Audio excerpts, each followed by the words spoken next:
Chapter 1681. Cough. Mata suddenly smiled and said, "It's great to see you here, instructor. We've completed the mission of eliminating 10 second-grade spirit beasts. Can you bring us away now?" Instructor Wei Wei's expression changed slightly as he looked at Mata. "Oh? What about the crystal core?" Arbor glanced at him indifferently. "Wait here." She then called Duan Wuqing, Mata, and Little Fatty, and went behind the rocks at the back before releasing the 10 spirit beast corpses. The 4 of them moved the 10 spirit beast corpses in front of the instructor. Wei Wei's expression was complicated as he looked at the students, then at the spirit beast in the middle that had obviously been slaughtered. Instructor Wei Wei frowned slightly as he stared at Arbor with a serious expression. "You're a talisman master, you should have a storage talisman, right?" Qi Xianxian and the others' hearts skipped a beat. They were too complacent just now and actually exposed Jojo's identity as a talisman master in front of Instructor Wei Wei. Arbor nodded indifferently. This matter could not be hidden from the academy at all, and she did not feel that there was anything to hide. Being a talisman master was not a shameful skill. So what if she could draw talismans? That was also a result of her talent. Since that's the case, why didn't you say so from the start? Instructor Wei Wei asked coldly. "I sealed your conscience, but I didn't expect you to take a shortcut. With something like a storage talisman, does it make a difference whether I seal your conscience or not? You didn't ask." Wei Wei was stunned and took a while to recall that the little fellow was answering his first question, "Why didn't you say so from the start?" He could not help but laugh in anger. Wasn't it him who said that this student gave him an extremely bad impression when they first met? She had the appearance of a young miss from an aristocratic family. Everyone else had to work hard to reach the peak of a top academy, but what about her? She came riding a phoenix, could she be more daring? Of course, aristocratic families also had the capital of aristocratic families. For example, this child in front of him had the aura of a nouveau riche from head to toe. She casually made an ancient sacred beast, the Bloodfire Phoenix, appear. Now, he realized that as a talisman master, her skill in drawing talismans was very impressive. Such children had a much higher starting point than others, so it was inevitable that they would be arrogant and unsociable. He wasn't deliberately targeting her, but he wanted to suppress her spirit and grind her edges and corners. An academy like theirs might not be able to keep such an arrogant child.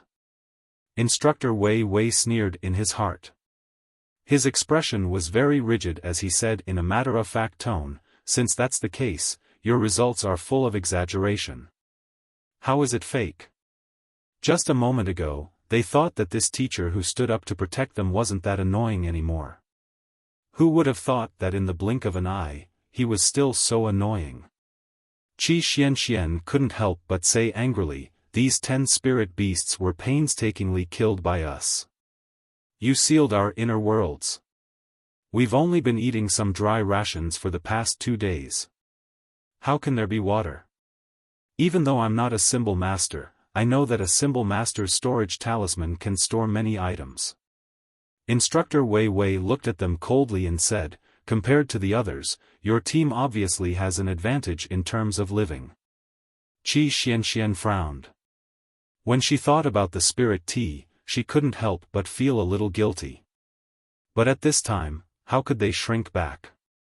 They couldn't just nod and agree and Instructor Wei Wei would nullify their mission results. You have no basis. Arbor glanced coldly at Instructor Wei Wei. Chapter 1682. Wei Wei's face darkened. "What do you want to say?" "I'm talking about your baseless conjecture." Arbor glanced at him mockingly. "Did you personally see me take out extra water and food from my storage talisman as supplies? Wasn't this nonsense?" He didn't follow their team all day, so he naturally couldn't have seen it with his own eyes. Seeing Instructor Wei Wei's constipated expression, Arbor said coldly, "Since you didn't see it, don't talk nonsense." Who told you that a storage talisman must contain a pile of food and water? As soon as he finished speaking, he flipped his hand, and a storage talisman floated between his fingers. Suddenly, the storage space opened. A pile of items splashed onto the empty space in front of the instructor like it was raining. Instantly, it wasn't just Instructor Wei Wei who looked constipated. Her teammates were also looking at her strangely. This small mountain of gold beads and gold bars in front of them. Heh, could someone explain to them what was going on? I like gold.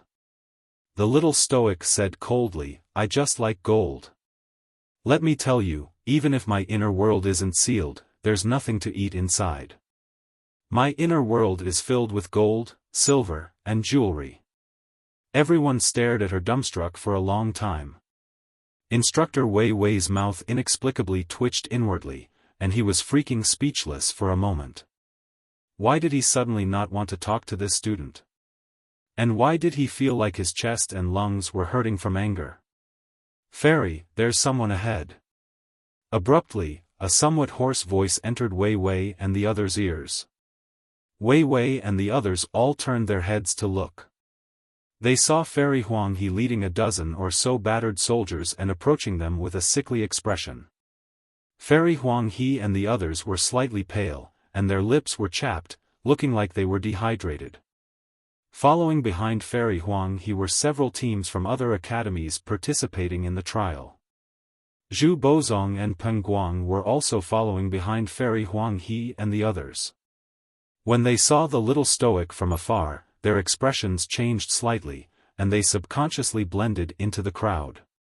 Under Fairy Huang He's lead, the group of old, weak, sick, and disabled people walked to Instructor Wei Wei's side. When the students saw the amiable instructor, they almost burst into tears. Instructor Wei Wei. Teacher. What if we can't get out? Roar. The snow leopard growled in dissatisfaction. What was going on when a bunch of idiots walked over and started crying? He had disturbed its good time with the little girl. That low roar caused everyone's gazes to converge. When they saw the true appearance of the snow leopard, everyone suddenly sucked in a breath of cold air and instantly took a step back in shock. Although the snow leopard was just lying there without moving, the divine beast aura that was faintly emitted from its body made everyone feel extremely uneasy. One of the students who was participating in the entrance test could not help but gulp. His eyes revealed a trace of fear. Teacher, how did you provoke such a huge beast? Forgive them for being unable to help even if they wanted to. At a time like this, how could they still rush forward? The student shuffled backward, looking like he was about to run away. Xiao Mu glanced up at him before stroking the snow leopard's perked ears. The snow leopard shook its snow-white fur slightly. Because its fur had been smoothed, it was instantly in a good mood. It obediently lay down and stopped making noise. The student's eyes widened in shock. Go to sleep and catch up tomorrow. Chapter 1683. That student's expression changed abruptly. He pointed at Arbor and instantly shrieked, "You cheated! You can actually summon mystic beasts to help?" Looking at the 10 spirit beast corpses neatly arranged on the ground, jealousy flashed through the eyes of the other team's students. They didn't expect that there would really be a team that could accomplish this and complete the seemingly impossible mission within 3 days. On what basis? They clearly agreed that everyone's spiritual senses were sealed and they entered Lava Mountain Range to train. On what basis could this team have mystic beasts following them? Having a profound beast by his side to assist him in hunting was a completely different battle experience compared to fighting alone. Many students looked at Xiao Mu in dissatisfaction and whispered to each other in low voices. There were even some who loudly voiced their doubts, like the student whose expression had changed abruptly. They even turned to look at Instructor Wei Wei and requested that the instructor exempt Arbor's team from this time's results. Shut up. Fairy Huang He suddenly reprimanded them harshly, her eyes brimming with disapproval as she looked at those students. How could you all criticize your benefactor in such a manner? Previously, it was this little lady who had noble character and unquestionable integrity and disregarded her own life to lure away a powerful spirit beast, allowing us to escape from danger. Fairy Huang, he said angrily, how can you repay kindness with enmity and yell at your benefactor like this? Benefactor? Not only were Qi Xianxian and the others stupefied, even Instructor Wei Wei's eyes were filled with incredulity. According to their understanding of the little girl, it was impossible for the little girl to do such a thing for nothing. They didn't know if this fairy had misunderstood something. If it weren't for this little lady's help, how could we have survived until now? Fairy Huang, he reprimanded loudly, didn't you guys say earlier that you should properly thank that young lady when you see her later? Could it be that this is your so-called gratitude? Shameless. Fairy Huang He's reprimand caused everyone's faces to darken. Especially the first student who questioned Arbor. He hung his head and was so ashamed that he couldn't raise it. The little stoic was expressionless, her heart completely unperturbed. In reality, she simply didn't know what the others were arguing about. Qi Xianxian, little fatty, and the others cursed in their hearts. This fairy couldn't be talking about how the little stoic lured the mystic beast horde over, picked out the spirit beasts, and killed them before driving the mystic beast horde away, right? It was clearly the little stoic who thought of a once-and-for-all lazy method to kill spirit beasts to complete the mission. Why did the fairy say that he had a noble character that no one could compare to? Qi Xianxian and the other three turned to look at the stoic face. Seeing that the latter was expressionless and gave off an unfathomable feeling, the corners of their mouths instantly twitched. Fairy Yellow Crane stepped forward and bowed to Arbor, passionately expressing her gratitude. The little stoic glanced at her silently and didn't say anything. Because she didn't know what to say. In the fairy maiden's eyes, the little stoic immediately became a good person who didn't talk much and only liked to do practical things. Miss, I'm Yellow Crane. I'm willing to befriend you, said Fairy Yellow Crane hurriedly. By the way, did anyone notice? There's a red mist in the lava mountain range, and it's blocking the way. Make up for yesterday. Chapter 1684. Wei Wei looked up at the red mist above the lava mountain range and nodded indifferently. This is because lava is everywhere in the depths of the lava mountain range. This red mist will appear at the beginning of every month. But it doesn't matter. In this situation, you only need to wait for a night. When the mist dissipates tomorrow morning, you can leave.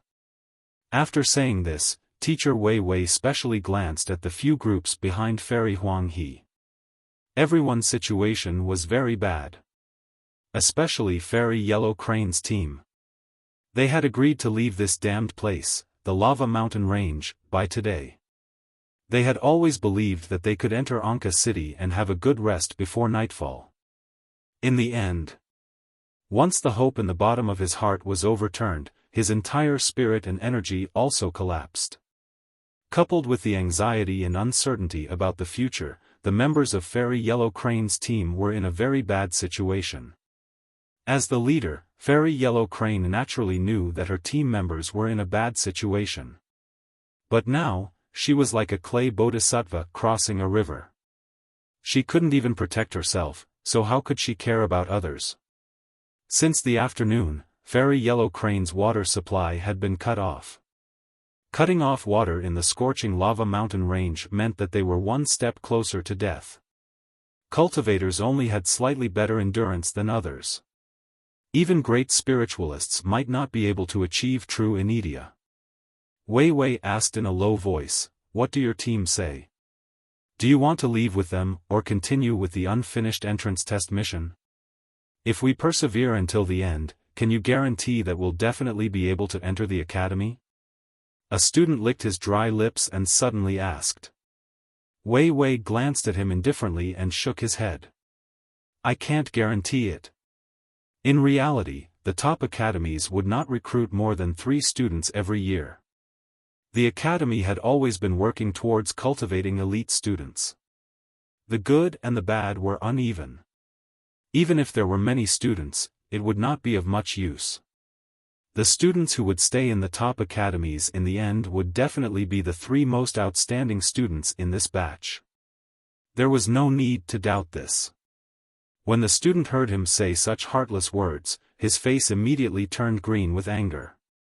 Since there was no guarantee that he would be able to enter the academy, who would be happy to continue tormenting himself? If he continued tormenting himself like this, his life would be over. He would not be able to enter the academy before he died. Ha! Who could accept this? What kind of top-notch academy was this?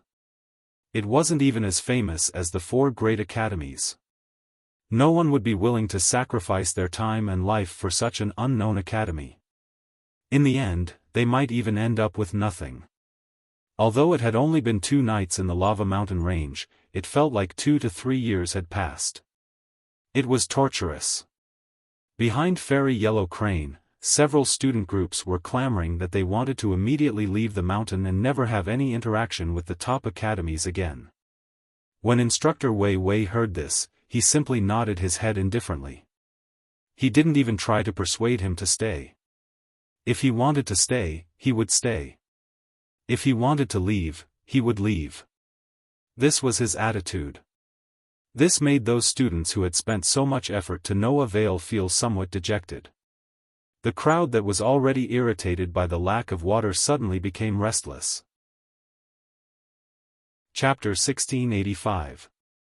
However, due to Fairy Yellow Crane's benefactor excuse, the group was a bit embarrassed and directly asked Arbor and the others if they had water. Arbor was currently tidying up the pile of treasures at Instructor Wei Wei's feet with his head lowered. After being interrupted by Fairy Yellow Crane and the others, Instructor Wei Wei forgot to ruthlessly teach this student a lesson. How can you use your inner world? A youth participating in the entrance test couldn't help but question when he saw Arbor unhurriedly tidying up the pile of treasures on the ground with bulging eyes. Although Fairy Yellow Crane felt her mouth and tongue dry, she still couldn't resist jumping out to stop that youth. Why are you making a fuss? Did you not understand what I said just now?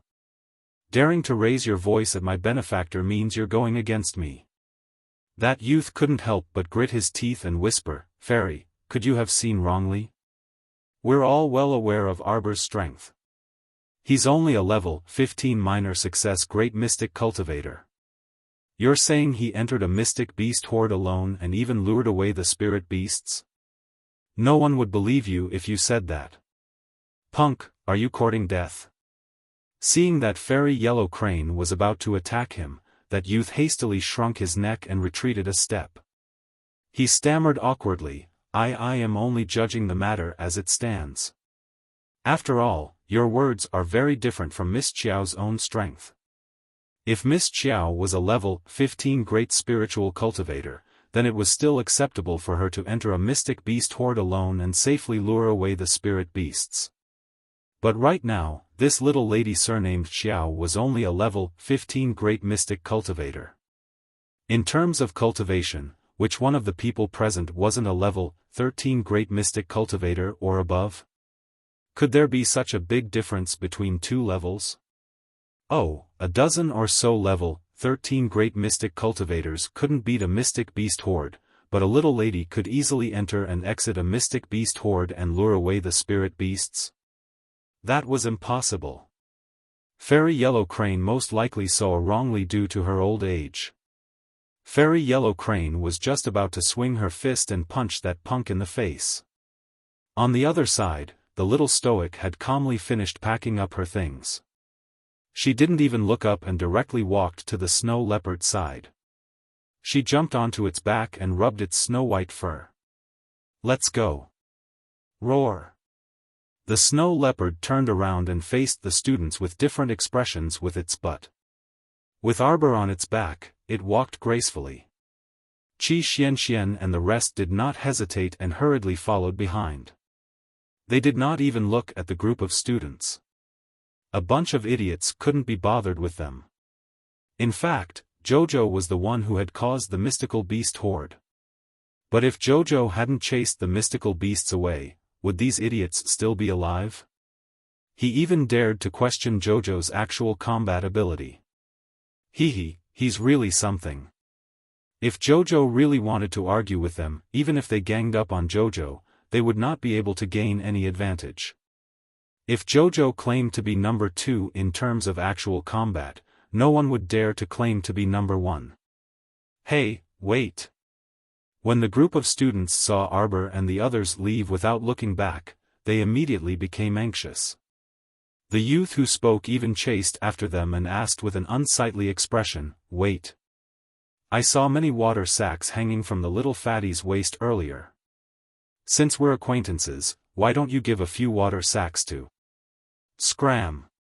Arbor turned around and used a mystic energy to force back the youth who chased after them. He knitted his thin brows and swept him a displeased glance. Chapter 1686. Boom! From the outside, it looked as if the entire 17th floor of the Tower of Punishment, which was completely black and enveloped in a ring of raging flames, had suddenly shuddered a few times. The walls of the tower below the 14th floor were all shaken by a powerful air current, and cracks began to appear on them. Soon, as the ring of raging flames emitted a dazzling red light, the 17th floor of the Tower of Punishment slowly began to repair itself under the scorching red light. As time passed, the cracks on the tower's walls began to slowly heal. At this moment, little Tai Sui, who was sitting in the center of the 14th floor of the tower, was tightly pursing his thin lips, and his forehead was overflowing with sweat. His battle with Mo Lien had lasted for a full 3 days and 2 nights. What shocked him was that the human was still not exhausted even after fighting for so long. Not only was she not exhausted, but she was also becoming more and more courageous as the battle went on, and there was a faint sign that she was about to overpower him. What was going on? He had only been here for a few years, and this human from the lower star field had evolved into such a freak. Dao Wuji smiled wretchedly and crossed his arms over his chest. "Little Tai Sui, I see that you're about to die, so why are you still holding on?" The two of them had been fighting since 3 days ago. From close combat to long-range attacks with divine power, and even upgraded to the current battle of divine senses, it could be said that he had used all means and methods. The juniors of today really made him want to have a whole new level of respect for them. This kid in front of him was only in his early 20s, but his strength and cultivation base were simply breathtaking. The passageway to the 14th floor lit up slightly, and Dao Wuji couldn't help but laugh out loud. "Oh, Peony Fairy, you can't stand the loneliness and came to find a man again. Go to hell." The Peony Fairy glared at him in annoyance, and then her gaze fell on the 2 people on the stage, one sitting and one standing. Little Tai Sui was sitting cross-legged, and sweat was seeping out of his forehead. She then looked at the young man standing with his eyes closed. His expression was indifferent and cold, and he didn't seem to be under much pressure. From an outsider's point of view, the two of them looked calm. In truth, they didn't know that the two of them had reached the most crucial moment of the battle. At this moment, the two consciousnesses were competing with their consciousnesses in the boundless desert. Each of them held a sword and flew back and forth. From time to time, the two figures would exchange punches and kicks. Sparks flew as the two swords clashed. At this moment, the little Tai Sui had a cold expression on his face, and his face was as handsome as jade. He was about the same height as Mo Lien, and he looked nothing like the child he was in the outside world. This was the manifestation of little Tai Sui's divine sense. The two of them had been fighting for at least an entire night in this space. Little Tai Sui had clearly discovered that as time passed, its opponent's consciousness projection seemed to be becoming more and more substantial. On the other hand, he had been stabbed several times by Mo Lien's long sword, and his spiritual body was on the verge of collapse. Little Tai Sui frowned slightly, and a vicious look appeared on its face. It suddenly bit the tip of its tongue and spat out a mouthful of blood. In reality, the onlookers only saw that little Tai Sui, who was sitting there, spat out a mouthful of blood, and then collapsed to the ground with a dispirited face. Dao Wuji laughed and was just about to say, "Little Taisui, you lost," when he saw a trace of blood dripping from the corner of Mo Lian's mouth. Dao Wuji couldn't help but be startled, and then he hurried forward. "Boss." The Luo brothers looked at him with disdain and said, "Go away, who's your boss? Hurry up, should we help boss sit down? Boss seems to be injured too." Chapter 1687. Dao Wuji, you idiot. Stop it. Just as the Peony Fairy finished speaking, she saw Limitless Blade, who had just reached out to touch Mo Lian, howl. Then, like a ball, he was sent flying by an invisible force. The Peony Fairy curled her lips and threw a contemptuous look at Dao Wuji. He actually dared to reach out and touch a God-state master who was in a fierce battle of divine sense bodies? This guy's head must have been bitten by a pig. The fact that he wasn't crippled was because he was being merciful. Who didn't protect their physical body before the battle of divine sense bodies?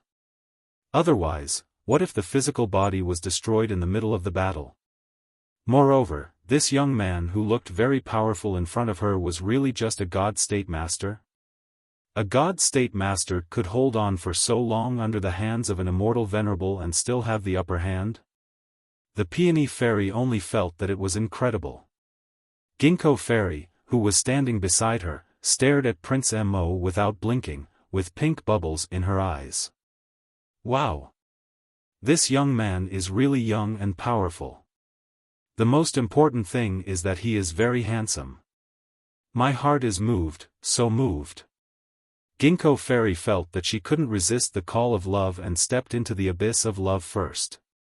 The young man in front of her was really fascinating. As soon as the Peony Fairy turned her head, she saw her younger sister's foolish and intoxicated look. She stretched out her foot and kicked Ginkgo Fairy's butt. "Don't think about it. He just said that he has a wife." Ginkgo Fairy clasped her hands and suddenly sneered, "So what if he has a wife? Even if he has a wife, I can still make him have no wife." The Peony Fairy thought that it was true. If that guy Yuan Shichen told her that he had a wife, then she could also make him have no wife at any time. Thinking of this, the Peony Fairy touched her chin and pondered for a moment before saying, "What if you can't beat his wife?" Ginkgo Fairy was stunned, as if she had never thought about this problem. Turning her head to look at her sister, Ginkgo Fairy pinched the silk handkerchief in her hand and snorted, "How can I not beat her? There is no what if." The Peony Fairy thought about it and agreed. They were celestial venerables, how could they lose to a young daughter-in-law? Even thinking about it was impossible. Is it okay to bully the weak? The Peony Fairy looked at her younger sister and asked. "What's wrong with that?" Fairy Ginkgo roared arrogantly, and then coughed lightly, and said somewhat guiltily, "It's not very good. But who asked his wife to like the same man as me? If I don't bully her, how can I get her man? At most, I'll compensate her." Fairy Ginkgo raised her chin and muttered in a low voice. The Peony Fairy nodded, "All right then." As soon as he finished speaking, the young man standing opposite him suddenly opened his cold and emotionless phoenix eyes. The Peony Fairy was startled and hurriedly ran to Yuan Shichen, "Brother Yuan Shichen." The venerable Peach Blossom Immortal had been there the entire time, but he was bored watching Mo Lian and Little Taisui fight. He sat in a corner and drank fake wine. How could there be wine in the Tower of Punishment? It was illusory and tasteless. Thinking of food, the little girl's paradise planet flashed before the venerable Peach Blossom Immortal's eyes, and he sighed softly, "That's really a good place." Chapter 1688. "Sir, are you all right?" Celestial Maiden Ginkgo walked over to Mo Lian with a smile. Mo Lian dodged and didn't say anything to her. Celestial Maiden Ginkgo's smile froze on her face. It was hard for a delicate beauty like her to greet him with a smile, but he actually turned a blind eye to her and dodged to the side. Was this man blind? At this moment, little Tai Sui opened its eyes and patted the non-existent dust off its body. It stood up and looked around with a cold expression. Then, it raised its eyebrows and frowned slightly. What are you all doing here? Who allowed you bumpkins to come to my 14th floor? Do you not want to live anymore? Little Taisue's angry roar startled the Luo brothers on the 10th floor, Thin Tuchuo on the 11th floor, Ginkgo Fairy on the 12th floor, Peony Fairy on the 13th floor, and Limitless Blade, who was enjoying the show. However, when they saw a faint wisp of divine power flowing over his palm, they knew that this child was sulking and was looking for a punching bag. Fuck. It was their fault. They had all come to the 14th floor to watch, but little Tai Sui had failed to defend the 14th floor of the Tower of Punishment. You've been humiliated.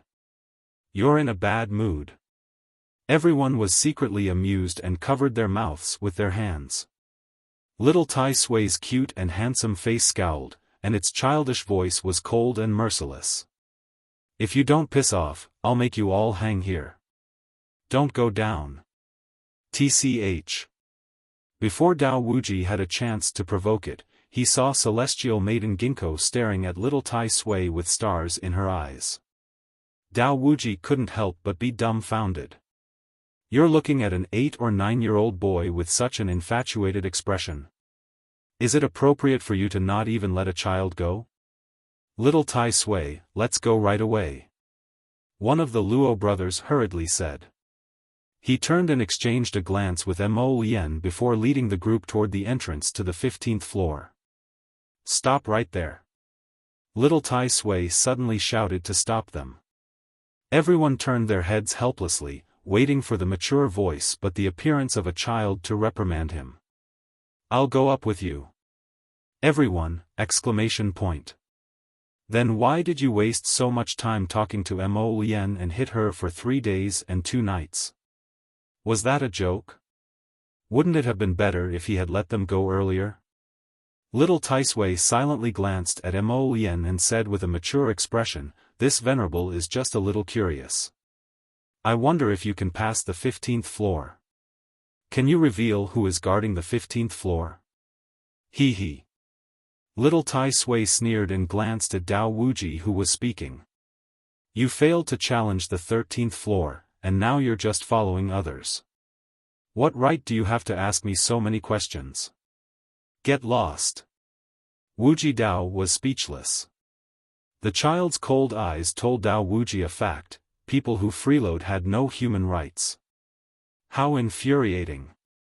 He really wanted to grab this kid who was scolding him with a straight face and give him a good beating. Mo Lien's team seemed to be getting stronger and stronger.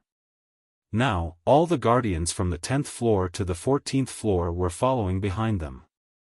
Each and every one of them had the expression of a spectator. With the addition of Dao Wuji and Ma Shichen, this team had quite a sizable number. When everyone arrived at the 15th floor and saw that it was completely empty, they all became wary. Catch up on the latest chapter after waking up. Chapter 1689. Little Tai Sui coldly glanced at Dao Wuji, the Luo brothers, and the others. He snorted and said to everyone in a very annoying voice, there's no need to look. There are no guardians on this floor. Huh? Dao Wuji turned to look at little Tai Sui in disbelief. How is that possible? There was a guardian on every floor of the 17 floors of the Tower of Punishment. This was a rule. Suddenly, there was no guardian on the 15th floor. Dao Wuji couldn't accept it. Happiness came so suddenly. Without a guardian, did that mean they could directly go to the 16th floor? Ha ha ha. Then he turned to look at Prince Mo's cold and unperturbed expression. Dao Wuji couldn't help but think to himself, boss is boss. Even if he's happy, he won't show it on his face. Little Tai Sui clearly saw the meaning in Dao Wuji's silly eyes. He sneered at him. Don't be happy too early. None of you will be able to pass this floor. Although there were no guardians, there was a formation. This 10,000-year talisman formation will let you have a taste of joy. From the moment you set foot on the 15th floor, everyone has already entered the formation, little Taisui reminded coldly. I wish you good luck. Formation? Dao Wuji and the others looked around in confusion. It was still the same empty 15th floor. There was no sign of anything strange. At this moment, Mo Lien, who was standing in the crowd, suddenly summoned 3 purple flames from her fingers. She threw them at the people around her expressionlessly. Whoosh! The flames rose. Boundless Blade, who had been chattering away beside Mo Lien, turned into a wisp of black energy amidst the flames and slipped away with a whoosh. It turned out that when Mo Lien and the others reached the 15th floor of the Tower of Punishment, everyone had already entered the formation, just as little Taisui said. Moreover, they were separated by the formation. The teammates around him were not real teammates. They were just illusions created by the formation. It was only because little Taisui had specially reminded him that Crown Prince Mo abruptly came to his senses. Of course, whether or not Boundless Blade and those other people's pig brains had thought of this was not something Crown Prince Mo could care about right now. The scene before Prince Mo's eyes had already changed. He, who was originally standing in an empty tower, now appeared in a spacious hall. Inside the hall, there was a 7-story platform, and on top of it was a white jade throne carved with a dragon and inlaid with gold. There were incense tables on both sides of the room, and sandalwood was burning in the burner. As far as the eye could see, it was shrouded in smoke, giving off a solemn and dignified feeling. But this was not the main point. The important thing was the little girl behind the throne. He was no more than 7 years old and was kneeling on the ground with his back facing him. He seemed to be very busy. He saw that her sleeves were rolled up to the crook of her arm, revealing 2 fair and tender arms. Only when he got closer did he see clearly what this little fellow was busy with. She was putting pieces of gold bars as wide as her palm into a floral package. A strange feeling slid through Crown Prince Mo's heart. This back view. Why did she look so much like his baby? A bad premonition suddenly arose in his heart. He had already walked around to the back of the platform. This time, he could clearly see that it was not just one little girl who was busy. There were clearly 8, 9, or 10 little girls who were all busy moving gold bars. Some were standing, some were sitting, some were lying down, some were crawling. Every single one of them was working so hard to pack the gold bars. This chapter adds to yesterday's drop. Chapter 1690. There was no longer any facial paralysis on those little faces. Instead, every face was filled with joyful smiles. Prince Mo was stunned for a moment. Where did all these babies come from? When one of them finished packing a bundle of gold bars, the other one helped put the bundle on her back. That heavy gold bar immediately pressed down on the little fellow's body and she was pressed down by the gold bar. Prince Mo did not even think as he walked over. He quickly bent down to pick up the bundle on her back. Who would have thought that the little thing would be so overbearing? She hugged the bundle on her back and angrily glared at him with accusatory eyes. That's not it. This prince did not want to steal your bundle. More than a dozen little fellows with short arms and legs swarmed over. Some hugged his legs and pulled his robes, some jumped on his back and pulled his hair, and some even grabbed his hand and bit it. It was like he had done something unforgivable. In reality, he had seen that the bundle was pressing down on this baby until she almost fainted, so he was kind enough to take it for her. Mo Lien didn't know whether to laugh or cry. What kind of illusion was this? This strange illusion, how could there be so many 7-year-old Jojo? This kind of illusion, what was it testing him for? Crown Prince Mo sighed as he pulled down the string of Qiao Qiao hanging on his body one by one, arranging them neatly one by one. Looking at this group of little fellows, they were all staring at him with the same expression.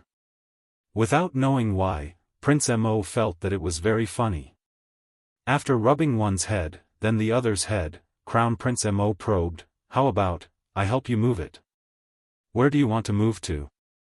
One of the little Jojo stood up, followed by the second one, then the third and fourth, forming a line. Prince Mo's lips twitched. 2 Jojo ran forward at the same time to grab the bundle of gold bars on the ground. Crown Prince Mo followed over and picked up all the bundles on the ground.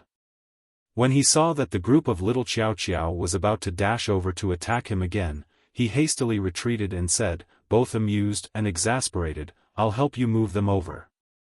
Lead the way." The leading Jojo looked at him suspiciously. With a wave of his little hand, he turned around and led the group of Jojo to the back of the hall. Crown Prince Mo quickly followed after her. A group of short-limbed little Jojos ran in front of him, turning their heads to look at him from time to time. When the group arrived at the back of the hall, Prince Mo realized that most of the space in the back of the hall was filled with gold bars. 17 or 18 Jojos were hanging on the small mountain of gold bars, their expressions different as they caressed the gold bars, their eyes filled with intoxication.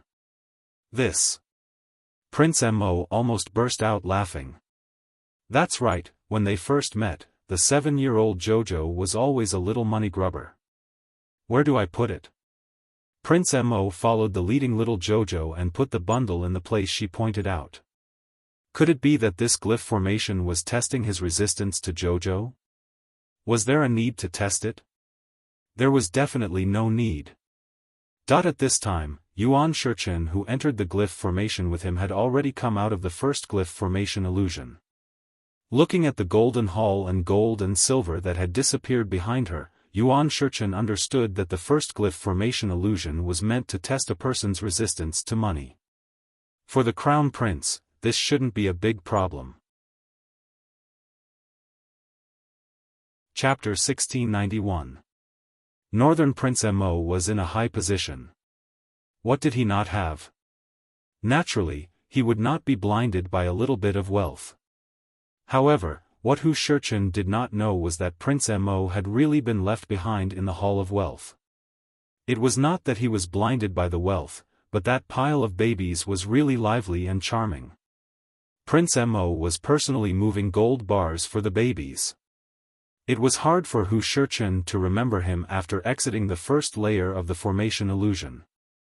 Then, he entered the second layer of the formation. This time, the world spun. When Hu Shichen woke up, it was already dusk. He was in the clouds and did not know where he was. He could only hear the noise of the bustling street. There was a faint voice in the bottom of his heart that warned him not to be blinded, not to be. Gongzi, what kind of beauty does this tower not have? Gongzi, quickly come up and take a look, Gongzi. The corner of Hu Shichen's mouth twitched. He felt that his sleeve was being tugged by a soft little hand. Lowering his head, he saw a 7 or 8-year-old little girl with a pale little face. She was using her little hand to tug at his sleeve and looking at him pitifully. At first glance, Ma Shichen felt that this little lass looked somewhat familiar. These eyebrows, this little nose, this little mouth. Wasn't she a miniature version of Jojo? Hu Shichen instantly felt sweat on his forehead. What kind of formation illusion was this? Could it be that it could extract part of his memories and tamper with them as it pleased? Big brother, someone is chasing after me. Help me. Hu Shichen turned his head to take a look. Indeed, he saw 4 or 5 extremely fierce and burly men running towards him.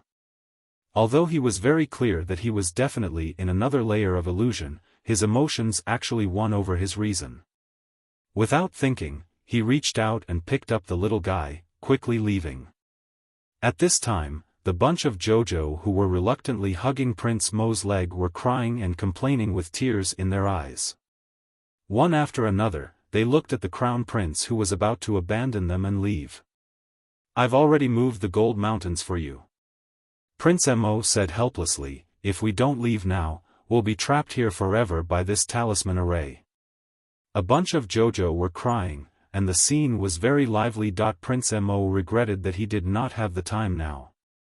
Otherwise, he would have drawn them all up so that he could show his JoJo in the future. Prince Mo glanced at the mountain of gold that filled the entire back of the palace, then calmly retracted his gaze. When he lifted his foot and walked out of the hall, he turned around and saw that the magnificent hall had already turned into a pile of ashes. He could not help but sigh in his heart. This glyph array seemed a little interesting. As soon as he entered the formation, he drew out the person he wanted to see in the void. He was almost fooled by this array and stayed here to carry the gold bars for the JoJo. He wasn't greedy for wealth. Instead, he was truly greedy for the happy expressions of the JoJo when they were hanging on the gold bars. Leaving the Hall of Wealth, he did not know what else was waiting for him. Prince Mo's lips curled up slightly. He suddenly felt a sense of weightlessness all over his body. His entire body was falling with the sound of the wind by his ears. "Big brother, someone is chasing after me. Help me." If Mo Yen could see Hu Shichen's illusion, she would definitely be shocked to find that the two of them were going through the same illusion one after the other. Chapter 1692. Picking up the little princess who was being hunted down on the streets, bringing her back to Raise, helping her defeat her ambitious siblings, grooming her, and helping her ascend to the throne of the little queen. This series of events happened naturally. Everything was inexplicable. Many times, Hu Shichen almost couldn't remember where she was. Was she living in an illusion, or was she living in reality? This dreamlike talisman matrix was too torturous. Mo Yen started to admire the master who made this talisman matrix. He was definitely a talisman master who stood out from the rest. This talisman matrix could even bring them into a completely different world. This world had a predetermined development routine. Starting from the time he picked up the little princess who was wandering, the story developed step by step in its own direction. According to the direction of the story in this talisman matrix, Mo Yen would eventually kill this little puppet queen and ascend to the throne himself. However, this talisman matrix master was looking down on him too much. He simply didn't care about the throne of such a small country. Moreover, this little queen's face looked too much like his family's JoJo. Compared to the bunch of lively and extremely interesting JoJo he encountered in the Hall of Wealth, the one in front of him was the normal deadpan baby. Following the flow of the story in this talisman matrix, Mo Yen felt like he had spent 3 years. But in reality, he was very clear that he had only spent about 3 days in this damn talisman matrix on the 15th floor. This talisman matrix probably wanted to test his yearning for power. Unfortunately, he simply didn't have that kind of thing. Taking 10,000 steps back, even if he had the heart to fight for power and profit, how could he lay his hands on this little deadpan baby? He also didn't know what the hell this talisman matrix was up to. Why did it always give him JoJo's appearance? Could it be because he missed her too much because he thought about her in the day and dreamed about her at night? Achoo! Arbor sat on a simple wooden bed and raised his hand to rub his slightly red nose. Why was someone thinking about him again? Xiao Mu put down her cross-legged legs and jumped down from the wooden bed. The wooden door creaked open, and Qi Xianxian walked in with a wooden basin in her arms. She couldn't help but shout, "Oh my God, it's so hot outside. JoJo, quick, quick, give me some more ice. I'm going to take a battle bath. Would you like a cup of spirit tea?"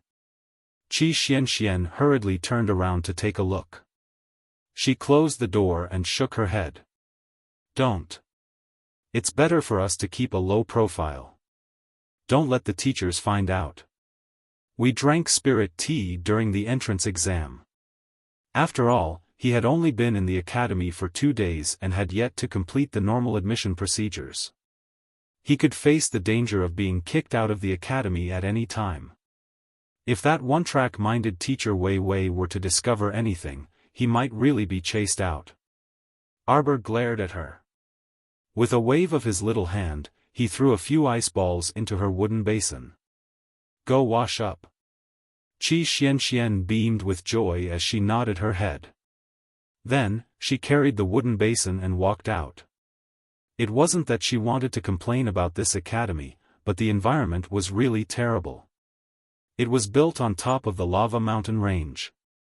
Not to mention how hot it was every day. It was said that Qi Xianxian, and Little Fatty each had their own room to live in, and it was guaranteed that they would live comfortably. In the end, when they got it, it became like this. Chapter 1693. Not to mention the furnishings in the room, even the bed and chair were extremely old. Looking at the mud walls, they were full of holes and looked like they had not been repaired for a long time. There was nothing in the room, nothing at all. When Arbor had just moved in 2 days ago, the wooden bed was dirty and there was not even a mattress. Luckily, she had packed a lot of daily necessities in the storage talisman. After making a comfortable bed for herself, she was able to lend 2 mattresses for Little Fatty and Qi Xianxian. Qiao qiao. Little Fatty's voice called out to her from outside. Arbor opened the door and saw Little Fatty, who was sweating profusely, walking over. As he walked, he said, "Principal Yun is back. Instructor Wei Wei asked us to gather in front of the academy peak. Hee, we can finally register for admission." Little Fatty rubbed the back of his head and laughed. He had been waiting for this day for so long that his eyes were about to tear. The other 2 senior brothers from the 2nd year and the senior brother from the 3rd year have also returned. Soon, everyone will be able to meet each other. Little Fatty said excitedly, "From what Mata said, those 3 senior brothers are all talented people. Compared to senior brother Duanmu, they are not inferior at all. Speaking of which, this top-notch academy was really hilarious." It was obviously called Top-Notch Academy, but it did not seem to be top-notch at all. Previously, before they came to participate in the entrance examination, the total number of students in the academy did not exceed 5. There were 3 in the 2nd year, including Mata, and 2 in the 3rd year.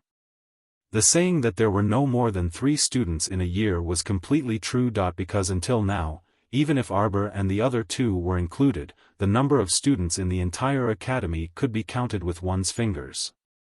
In this Shuntian prefecture continent, which academy would not have more than 10 students? It was a top-notch academy. If they randomly pulled a small academy over and compared it with a top-notch academy, the number of students in the top-notch academy would be reduced in a matter of minutes. No matter how small the academy was, it should have more than 100 students, right? However, the top-notch academy was different. In 3 years, it had only recruited 9 students. It was said that one of the students had even left the academy. Because of this, he had gotten into an argument with the academy's instructor. Of the 103 peaks in the lava mountain range, only a few were habitable. Aside from the Cloudmoke Cliff where the dean lived, the instructors all lived on the instructor's peak. Regardless of whether it was studying or living, the students lived on the academy's peak. Therefore, there were actually quite a lot of small mud houses on the academy peak. To the outside world, the living conditions of the top academies were extremely good. Every student had their own small room, but could this little mud hut be considered a luxurious room? Arbor walked out of her little mud house and said to Little Fatty, "Xian hasn't arrived yet. You go ahead first, I'll wait for her here." Little Fatty thought for a moment, then shook his head and said, "I'd better go with you." As he spoke, he saw Mata running over with a cheeky smile. He looked at them and said, "What are you waiting for? Let's go." Teacher Wei Wei said that he has something important to announce today. "I'm waiting for Xianxian." Little Fatty glanced at him. "What's the big announcement?" "I don't know. Teacher didn't say. But even if I use my butt to think, I know that it's definitely closely related to our future training." "TSK," Little Fatty snorted disdainfully. He couldn't be bothered to listen to Mata's nonsense. Chapter 1694. About 15 minutes later, Qi Xianxian came out of the room and saw Mata's perverted gaze. She screamed instinctively and lowered her head to look at herself. Damn, my clothes are neat and tidy. There's nothing to be alarmed about. It's all Mata's fault. He always looks at people from the bottom up. His eyes are especially perverted. He had a handsome face, but he had a pair of perverted eyes. What are you looking at? Qi Xianxian glared at Mata angrily. She turned around and walked towards Arbor. Qi Xianxian held Arbor's arm and looked at them in confusion. What's wrong? Are you all waiting for me here? Fatty nodded vigorously. Let's go. We're going to the front of the academy peak. Dean Yun Xiong is back. A few seniors are here too. Mata said that the teachers have something important to announce today. Oh. Qi Xianxian shrugged. She held Arbor's arm and said softly, could it be that Wei Wei slandered us in front of the dean? This guy had been holding a grudge against Jojo for using a storage talisman in the entrance test until now. Arbor said calmly, let him do whatever he wants. They went to the front of the academy peak's main hall. Other than Duan Muqing, there were 3 other men standing there. These 3 people should be the senior brothers of the 2nd and 3rd years of the academy. Looking at them, they should be around 25 years old. Arbor was very familiar with one of them. When they first met, it was the man in green who drew a circle on the ground with Arbor. It was Hua Tao. When the other 2 second-year senior brothers, Jiang Shaoxin and Lu Yu, saw that everyone was walking over under Mata's lead, they also nodded at Xiao Mu and the others in acknowledgement. All right, everyone's here, Teacher Wei Wei said calmly, the 3 new students, come over here to register. From today onwards, the 3 of you are official students of our top academy. Dean Yun Xiong seemed very happy. The smile on Dean Yunjio's face deepened. He was simply letting the little girl get in based on her own ability and knowledge, instead of opening a door for her. It was hard for people to dislike such a young genius. Today, I'm not only here to welcome the 3 new students, Instructor Wei Wei continued, I have another important announcement to make. Including the 3 new students, the academy has a total of 8 people. In order to better hone your temperament and willpower, the academy has decided to abolish grades. The 8 of you will be divided into 2 groups. Everyone will start from 0 to accumulate academy points.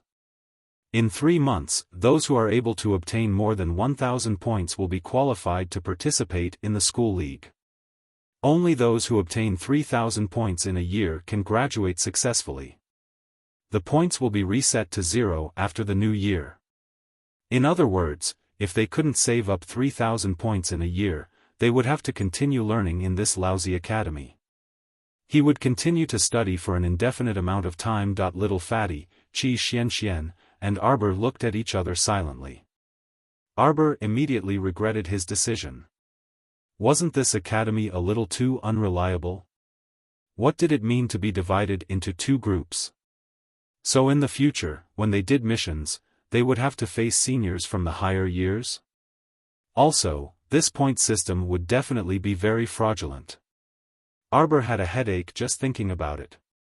In the future, they would have to walk on a rugged path of desperately earning points. Chapter 1695. The academy was definitely up to no good.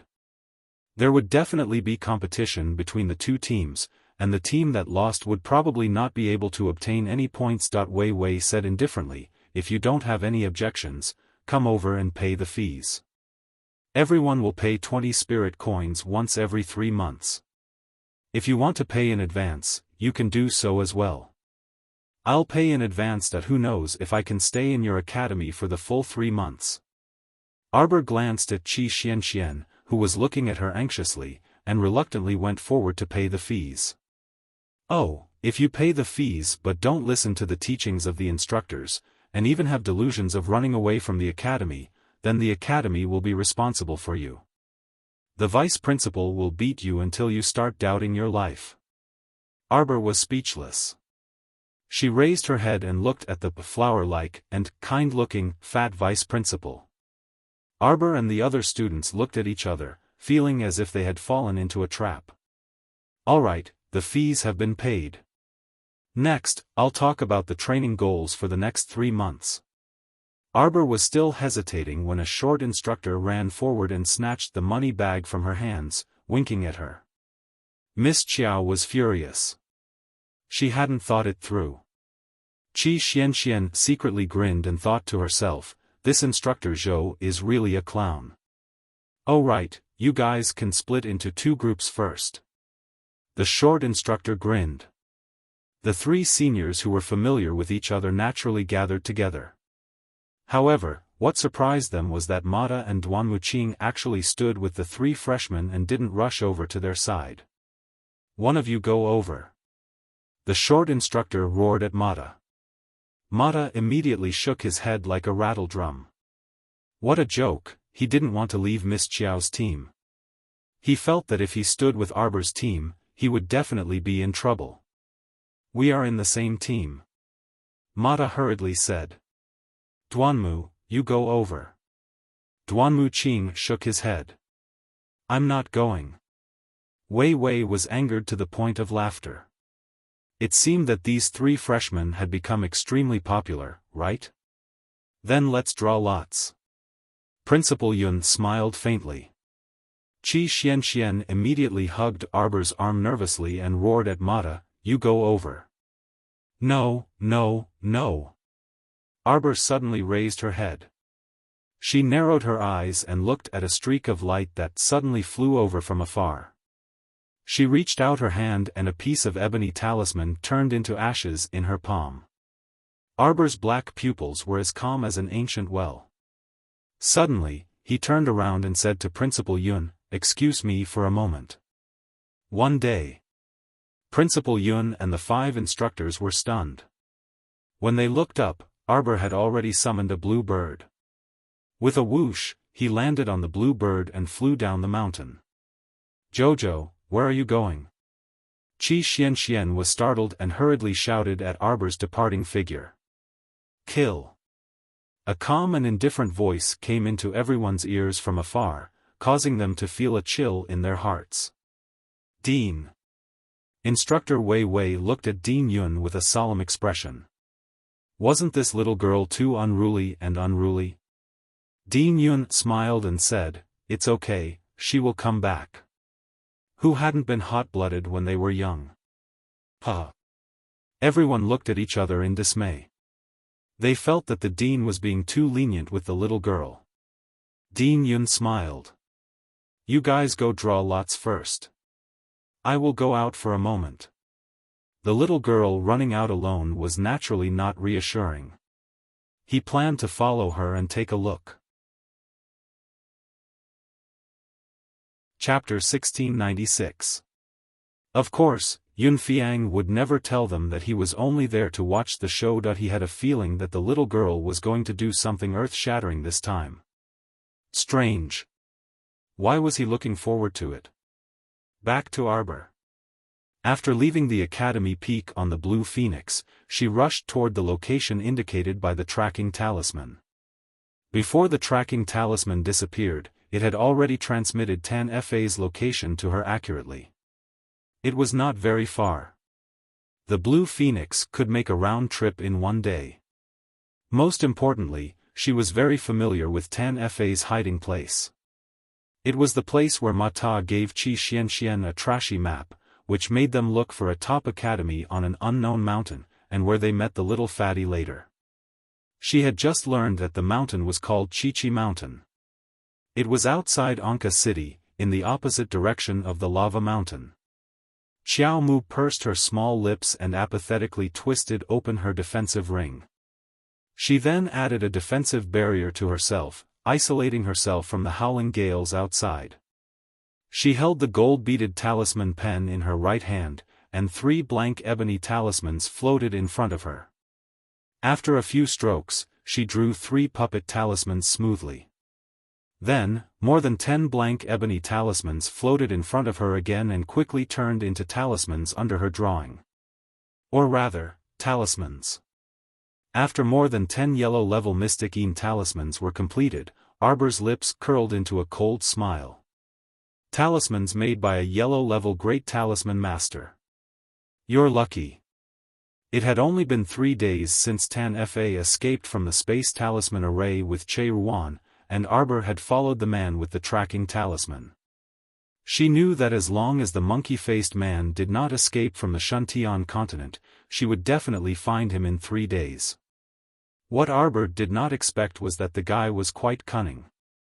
He did not run far before he settled down at Chi-Chi Mountain outside Anka City. Of course, maybe it was because the talisman power in the Space Talisman Array was getting weaker and weaker, and it was not enough to teleport him too far. Maybe Tan Fa was only forced to rest at Chi-Chi Mountain temporarily. Qinghuan stopped above the lush Chi-Chi Mountain and turned its head to look at Xiao Mu. Master, it's not easy to fly here with the dense foliage. Yes. Arbor nodded and signaled for Qinghuan to descend. He reached out and stroked Qinghuan's head, allowing it to return to Paradise Planet. She wanted to go alone, but before she could take 2 steps, she found a big furry fellow beside her, rubbing her little hand. Arbor's eyes lit up. How could she forget about Little Snow? Speaking of which, ever since she had left the lava mountain range that day, in front of a crowd of dumbfounded people, she had calmly put Little Snow away. Then, she had let Little Snow live on Paradise Planet and didn't really care about it. Now that they were running in this huge forest, Little Snow was the most suitable. Its speed was very fast, and its 4 limbs were very strong. Sitting on Little Snow's back, he only felt the wind whistling past his ears. His body was very stable, without the slightest bump. Arbor reached out to pinch the snow leopard's ear and pointed. 1 man and 1 beast stopped in front of a cave in the depths of the forest. This cave was really hidden. The front of the cave was filled with withered branches and weeds.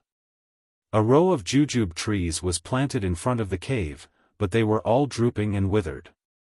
If one did not look carefully, it was really impossible to notice that there was a cave in the stone wall here. As soon as they approached, they could smell a faint smell of blood. Arbor frowned slightly.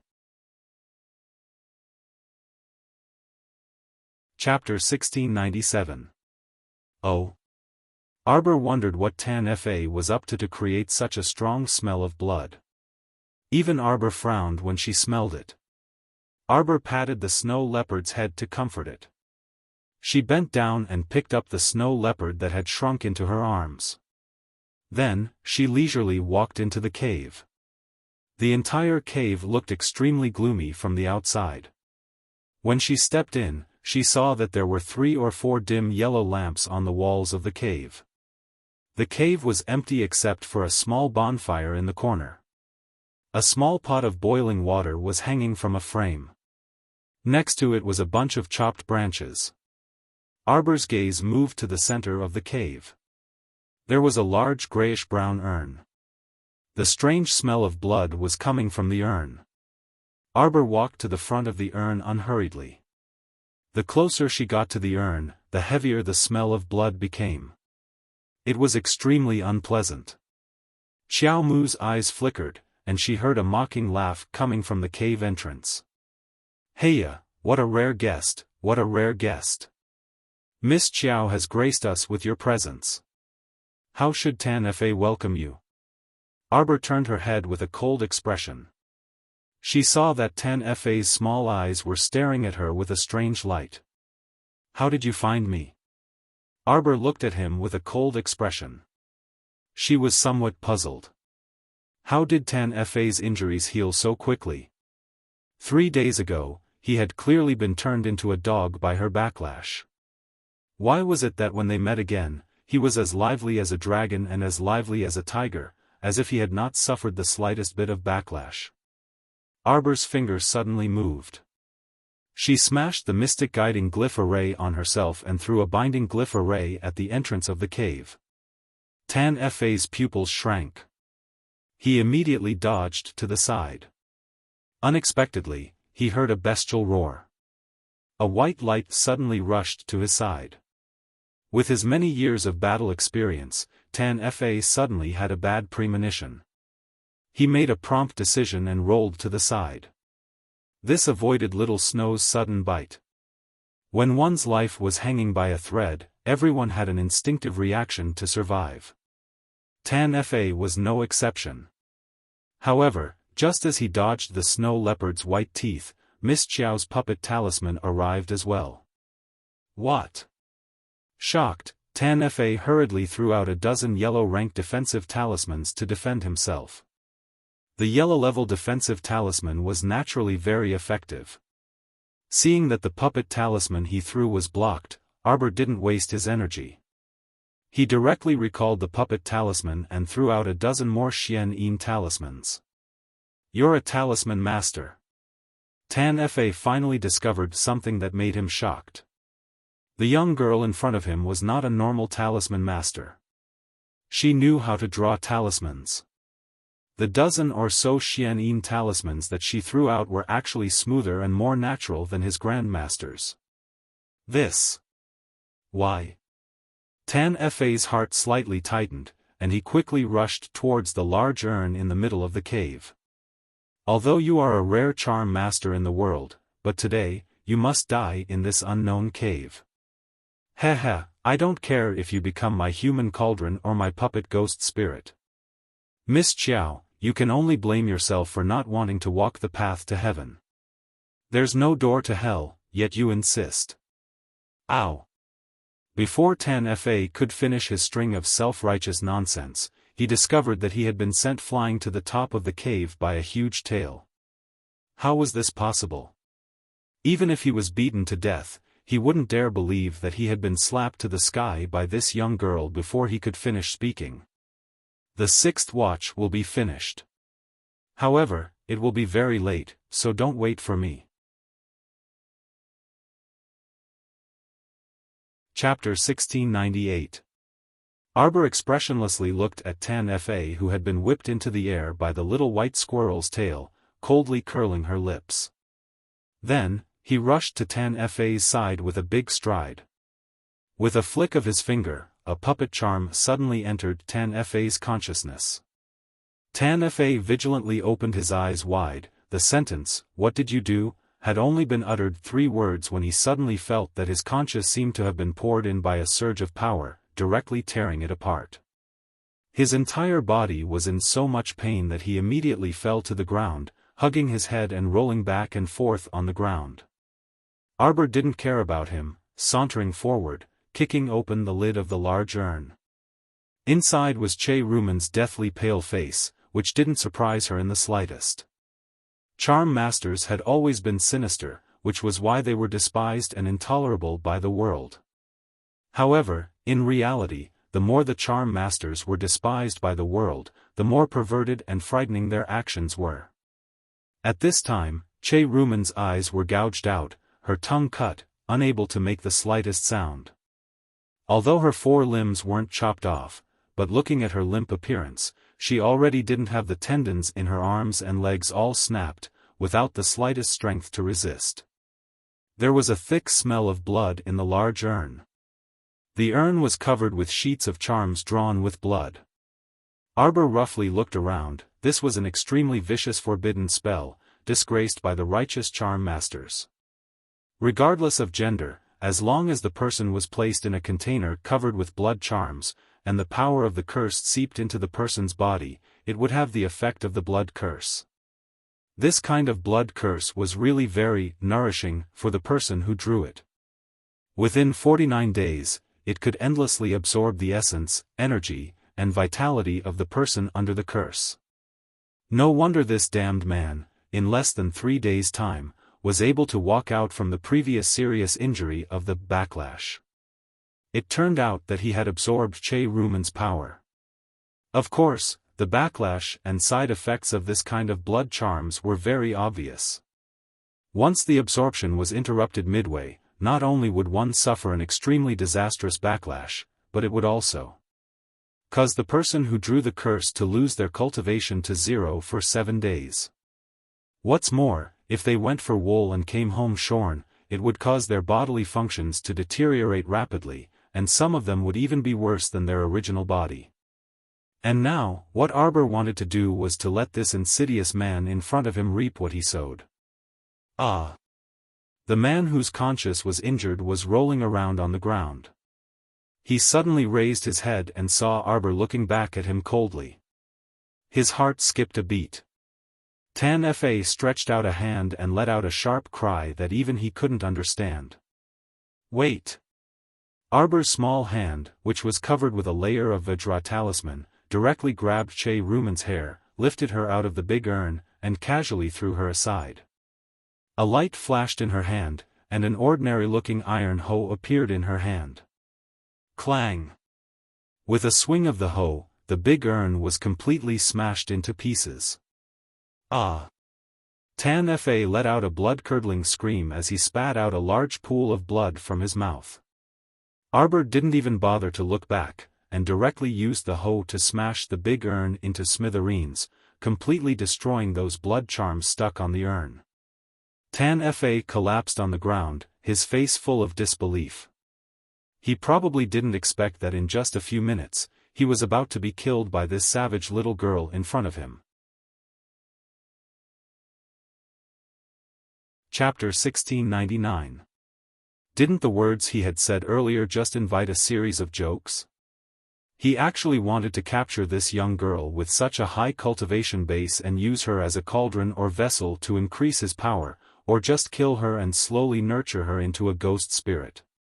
But he didn't expect that he would be defeated so miserably today, without even a chance to retaliate. Cough, cough, cough. Cough.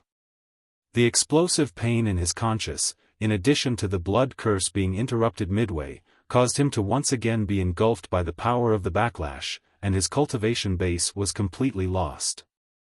The current Tan-Fa only needed one finger from Miss Chiao to crush him to death. Cough, cough. I didn't expect you to be such a righteous person. You actually risked your life to save Che Ru Man, Tan-Fa said through gritted teeth.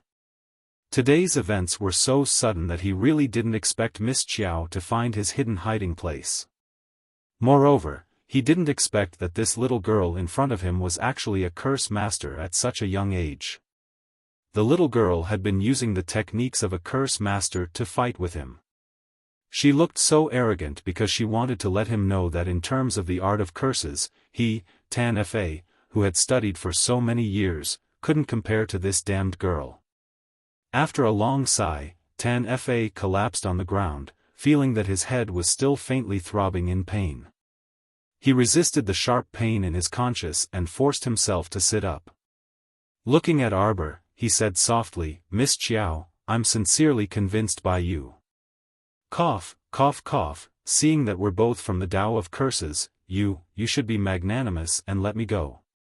Come, I can use a treasure that you definitely can't imagine in exchange for my life. Tan-Fa's vulgar eyes flashed slightly, and he said in a low voice, with this kind of treasure, I can guarantee that you'll be even stronger than before. What responded to him wasn't Arbor's joyful appearance, but a poison dart that flew straight for his throat. Tan-Fa rolled on the ground in a sorry state, but he still couldn't completely avoid that poison dart. The poisonous dart landed on his shoulder, and in a split second, the terrifying poisonous gas converged into a black line from his shoulder and rapidly spread towards her limbs. Tan-Fa's eyes widened in horror. He suddenly raised his head and glared at Arbor. You. Why did you do this to me? Arbor didn't even look at him. He threw a look at Snowy. The snow leopard roared and rushed forward. It slapped Tan-Fa's head with its paw, and its sharp claws ripped off half of his head on the spot.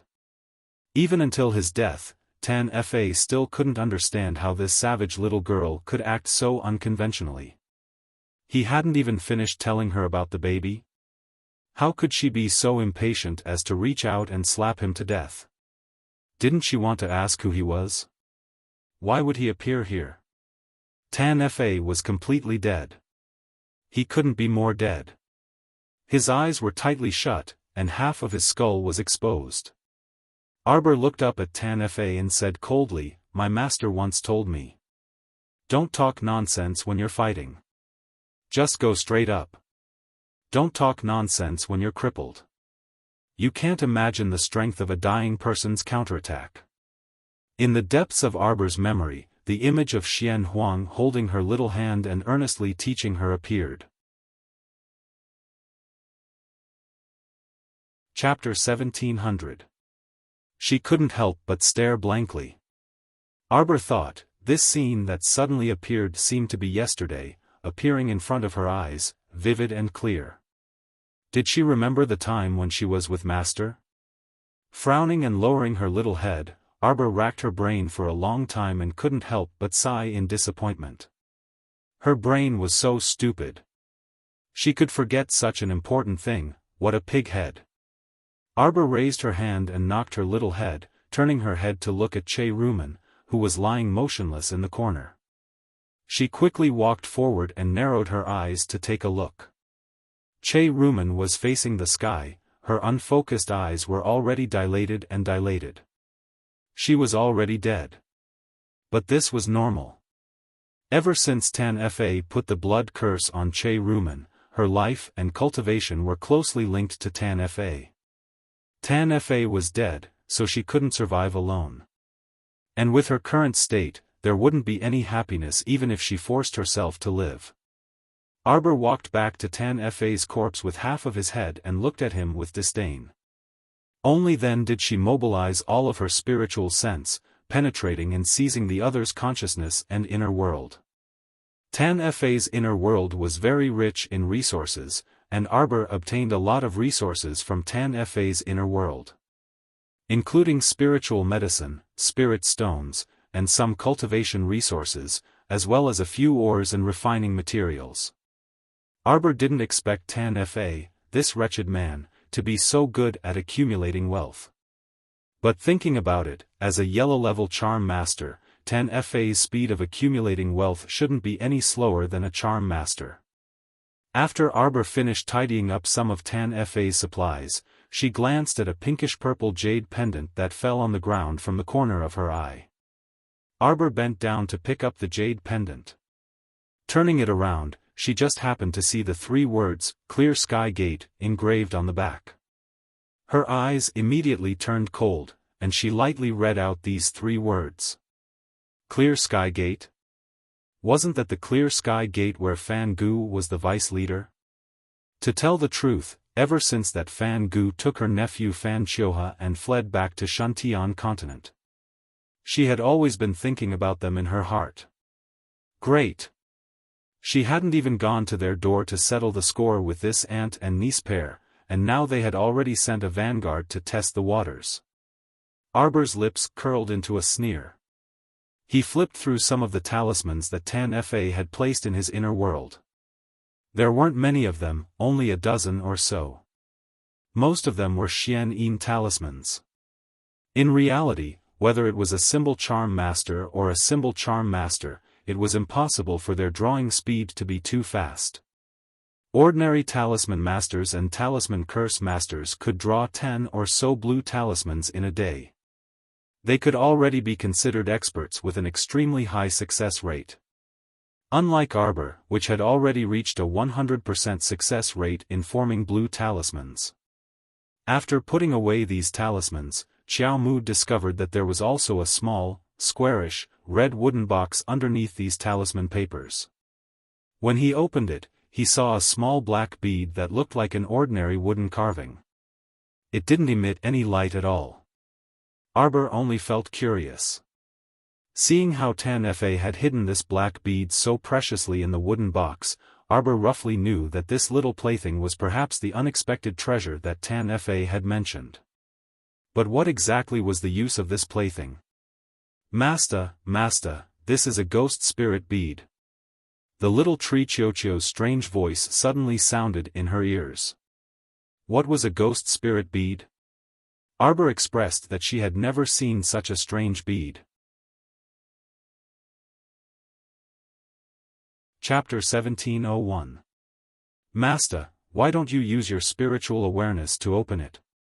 It's possible that the charm master from earlier had put some kind of ghost spirit inside. Arbor was taken aback, but she nodded and used her spiritual awareness to enter this ghost spirit pearl. The originally ordinary wooden ghost spirit bead suddenly emitted bursts of brilliance, extremely dazzling. When her spiritual awareness entered, she could see that there was actually a 9-layered talisman array inside the ghost spirit pearl. Each layer contained extremely strong curse power. Not to mention those wandering ghost spirits, even if a talisman master was caught, he might not be able to break this 9-layered array and come out. Of course, this wooden pearl was most likely only able to store and release ghost spirits. Normal humans naturally could not enter. Master, there's a female ghost spirit kowtowing and greeting you. Why don't you have any reaction? Arbor was taken aback when she heard that. She turned to look at Little Tree squatting on her shoulder. What female ghost spirit? Where is she? Right beside your feet. Little Tree looked at her speechlessly. Just now, you opened the ghost spirit pearl and let her out. Arbor was taken aback. She looked around and muttered softly, where is this female ghost spirit? Master, you can't see it? Little Tree grinned at her. Speaking of which, it was strange. She had always been in a state where she could not see ghost spirits. In the past, when she returned to Quoto village with the little monk even opened her eyes in all seriousness, but she still could not see anything. Wait, let me use my spiritual awareness to take a look. If she could not see ghost spirits in front of her with her ordinary eyes, perhaps her spiritual awareness would be of some use. You still can't see anything? Little Trichochio looked at Arbor curiously. Arbor withdrew her spiritual awareness gloomily and nodded. What did she say? It's nothing. She kowtowed and kowtowed to you while trembling. She even said that she'll listen to everything you say in the future and won't cause you any trouble. Chiochio rolled its eyes and said. This female ghost spirit looked so cowardly. What could she do by keeping her by her side? Wasn't it a waste of food? Oh, that's not right. A female ghost wouldn't waste food. Arbor put away the invisible female ghost. Blinking his eyes, he asked the small tree, do you think the unexpected treasure that Tan Fa mentioned just now is this ghost spirit bead? That's hard to say. The little tree shook its head and said, this ghost spiritual bead's target area is extremely small. If it weren't for Master's extraordinary spiritual sense, who could reach the 4th level of spiritual sense at your level of cultivation? Arbor was stunned. He picked up the wooden ghost spirit bead and looked at it, then put it away for the time being. Little Snow, chirp, let's go. Arbor waved at the fat squirrel that was jumping on a rock. The fat squirrel hurriedly ran over and jumped into Arbor's arms. Arbor hugged it and called the snow leopard out of the door. The moment the man and the 2 beasts walked out of the door, they heard a huge explosion that instantly flattened the entire cave. Arbor used the fire explosion talisman, so its power was naturally extraordinary. In an instant, the entire cave turned into a fiery purgatory. Looking back at the withered branches and leaves crackling under the intense fire, Arbor's lips curled into a faint sneer. Tossing a pinkish-purple jade pendant in his palm, Arbor asked Chiochio, do you know where the Clear Sky sect is staying? Others had already made a move, so how could she passively take a beating? Chapter 1702. Do we have a way to find out where the Clear Sky sect's lair is? The feeling of being coveted in the dark like this really wasn't pleasant. Arbor liked to do things directly and efficiently. Since she had already identified the existence of the enemy, she naturally had to think of a way to get rid of them all. Chiochio waved 2 thin branches and climbed onto Arbor's shoulder. Shaking its head, it said, we just arrived at Shantian Prefecture and aren't too familiar with the environment here. Master, why don't you bear with it for a while? Once Chocho establishes a certain connection with the spirits of vegetation on the Shantian Prefecture continent, we can easily gather some useful information. That was the only way. Arbor naturally knew that some things couldn't be rushed. Chocho had just entered the late stage of its infant stage. If she used up too much of its power, it might be so tired that it would go into seclusion again.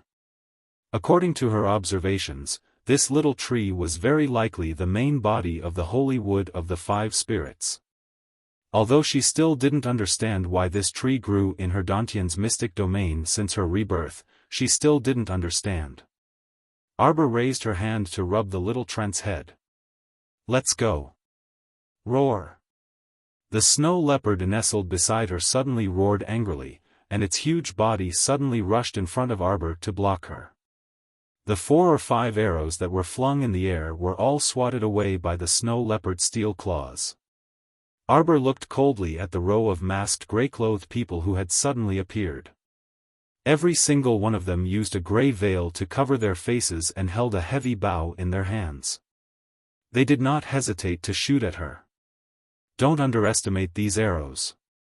They weren't bows that ordinary people could draw. Each of these arrows was imbued with the spirit energy in their bodies, so their range was very long and their speed was abnormally fast. After the snow leopard swatted away several arrows with its claws, all kinds of spirit energy exploded in the air, forming a steaming spirit mist. There were about 30 people in that row of masked gray-clothed people, and they all moved extremely quickly. Although they were slightly taken aback when they saw such a huge snow leopard, they quickly got to work again. The gray-clothed masked men rushed towards Arbor, and the bows in their hands continued to shoot arrows without delay. The arrowheads formed a rain of arrows that blotted out the sky as they rained down on Xiao Mu. Arbor's eyes turned cold. Her expression didn't change as she opened her defensive barrier. With a wave of her finger, countless defensive talismans lined up in the air and surrounded her body. The row of arrows was blocked by the defensive talisman. Several of the masked men in gray had already arrived in front of Arbor, and a huge net appeared in their hands, aiming for Arbor's waist. From the looks of it, these people wanted to capture her alive? Arbor sneered and raised his eyebrows. The gray-clothed masked men in front of her were all level 4 spiritual masters. Fan Gu, the vice leader of the Clear Sky sect, had invested a lot in her. Moreover, they came too quickly, so Xiao Mu could not help but be suspicious. This Fan Gu, had she been keeping an eye on her all this while? Had she been keeping an eye on her all this while? For example, Fan Gu would know the moment she went to Shantian Prefecture. Another example was when she went to participate in the entrance exam of a top academy, and Fan Gu actually sent Tan Fa to sneak in, wanting to make her a puppet talisman and secretly kill her. Although Fan Gu didn't succeed in all of this, Arbor felt inexplicably unhappy at the thought of a damned bug trying to bite her all day long. Chapter 1703. She was inexplicably displeased, but she could only endure it for now. After all, she had just entered Shantian Prefecture. As the saying went, even a powerful dragon could not suppress a local snake. In the future, when she found out where their nest was, she would make them suffer. Arbor jumped onto the snow leopard's back with a flip. He narrowed his black eyes and solemnly glanced at the group of masked gray-clothed people. "Today, all of you will stay here for me," Arbor said coldly, his eyes devoid of any warmth. He looked at them as if he was looking at a group of dead people. The leader of the masked gray-clothed people couldn't help but snicker, but he didn't say anything. He merely waved his hand resolutely, and the group of spiritual cultivators threw away the bows in their hands. They each picked up their handy weapons and surrounded Arbor, baring their fangs and brandishing their claws. The little fat squirrel swung its several-meter-long tail and smacked a person's head. Everyone watched helplessly as their teammate was instantly smashed into meat paste by a fat squirrel's tail. Almost all of them stopped in their tracks as their bodies stiffened slightly. The two beasts beside Miss Qiao seemed to be extraordinary. The group was a bit apprehensive of the two beasts' martial prowess, so they hesitated and didn't dare to step forward for the time being. However, Arbor wouldn't be courteous to them. A thin piece of paper abruptly flew out from her conscience. Ever since the battle at the Holy Water Sect's main peak, she had never taken out this Tianji treasure blueprint to use. Especially when she was only a mere level 11 mystic cultivator back then, but she had already risked her life to open the fourth layer of the Tianji treasure blueprint and triggered it to launch an indiscriminate AoE attack. Then now, she could already easily activate the fifth and even sixth layers of the Tianji treasure blueprint. This Tianji treasure blueprint was clearly a divine weapon. Senior Tianji Z had probably stored all the concealed weapons he had made in his lifetime into this Tianji treasure blueprint. The combination of the two had enormous power. Moreover, there was a feeling of an inexhaustible supply. Because this Tianji treasure blueprint itself was similar to a concealed weapon box for storing concealed weapons, Qiao Mu still hadn't figured out how much capital the Tianji master had invested back then and how many concealed weapons he had placed inside. Of course, a portion of the hidden weapons could still be recycled into the Tianji treasure blueprint. She didn't need to waste any effort. After the battle, she just needed to take out the Tianji treasure blueprint again and walk around the arena. Hidden weapons that could be used continuously without any damage would naturally be recalled by it. Qiao Mu had once carefully calculated that when the Tianji treasure blueprint activated its fifth layer of offense, it could currently continuously fire out 18 types of hidden weapons in a single second. Who could withstand such a wave of attacks? 1 second was just the blink of an eye. When the Tianji treasure blueprint was summoned, one would basically die on the spot. At this moment, Qiao Mu summoned this Tianji treasure blueprint out from her conscience, and she coldly swept her gaze across the 30 masked men in gray. Since she said that she would make all of these people stay, then she would naturally fulfill her promise. With a move of her mystic conscience, the Tianji treasure blueprint unfurled in front of everyone. It stretched for several meters and was enveloped in golden light. Arbor sat on the snow leopard's back and coldly gazed at the group of masked men in gray. Secretly, an endless stream of mystic conscience frantically surged into the Tianji treasure blueprint. A hint of faintly frightened expression appeared on the faces of all the masked men.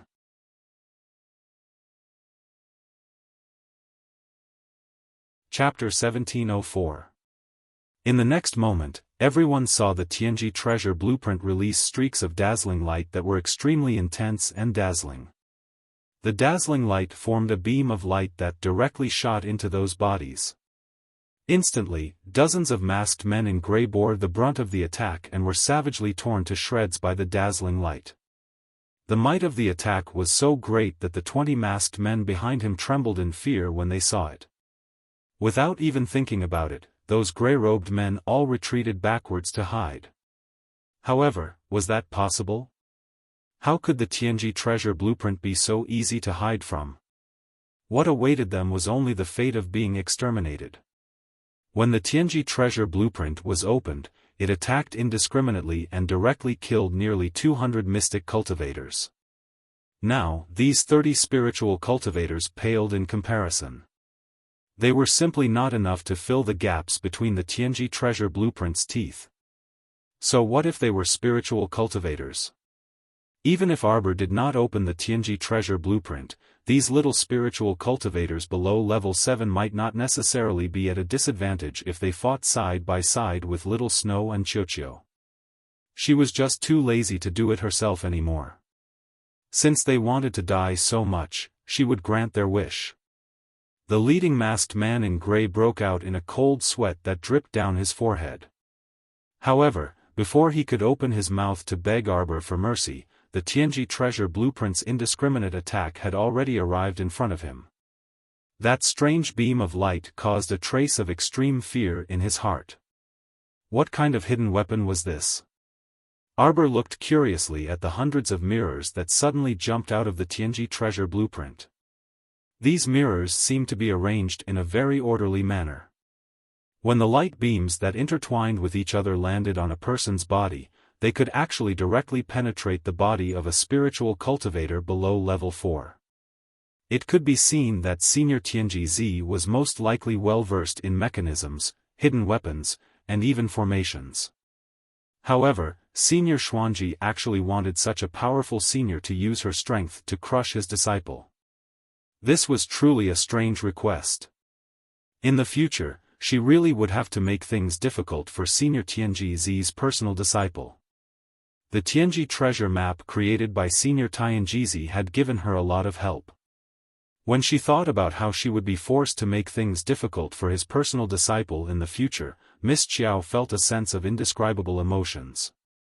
By the time the late headmaster Yun arrived, Xiao Mu had already set off a ring of fire outside the cave, burning those masked gray-clothed people clean before running away.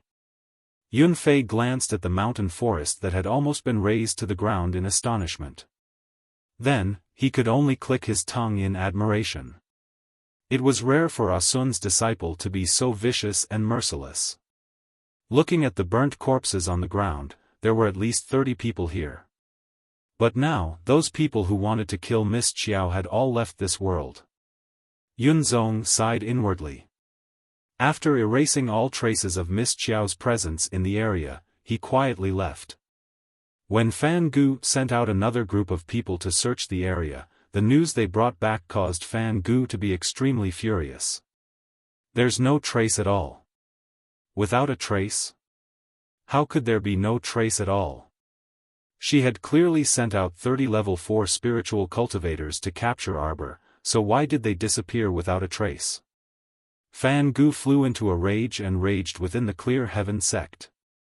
Fan Qiuhe comforted her and sent out a portion of the Clear Heaven sect disciples to secretly inquire about Arbor. However, ever since Arbor had entered the top academy, it had been difficult for news to spread.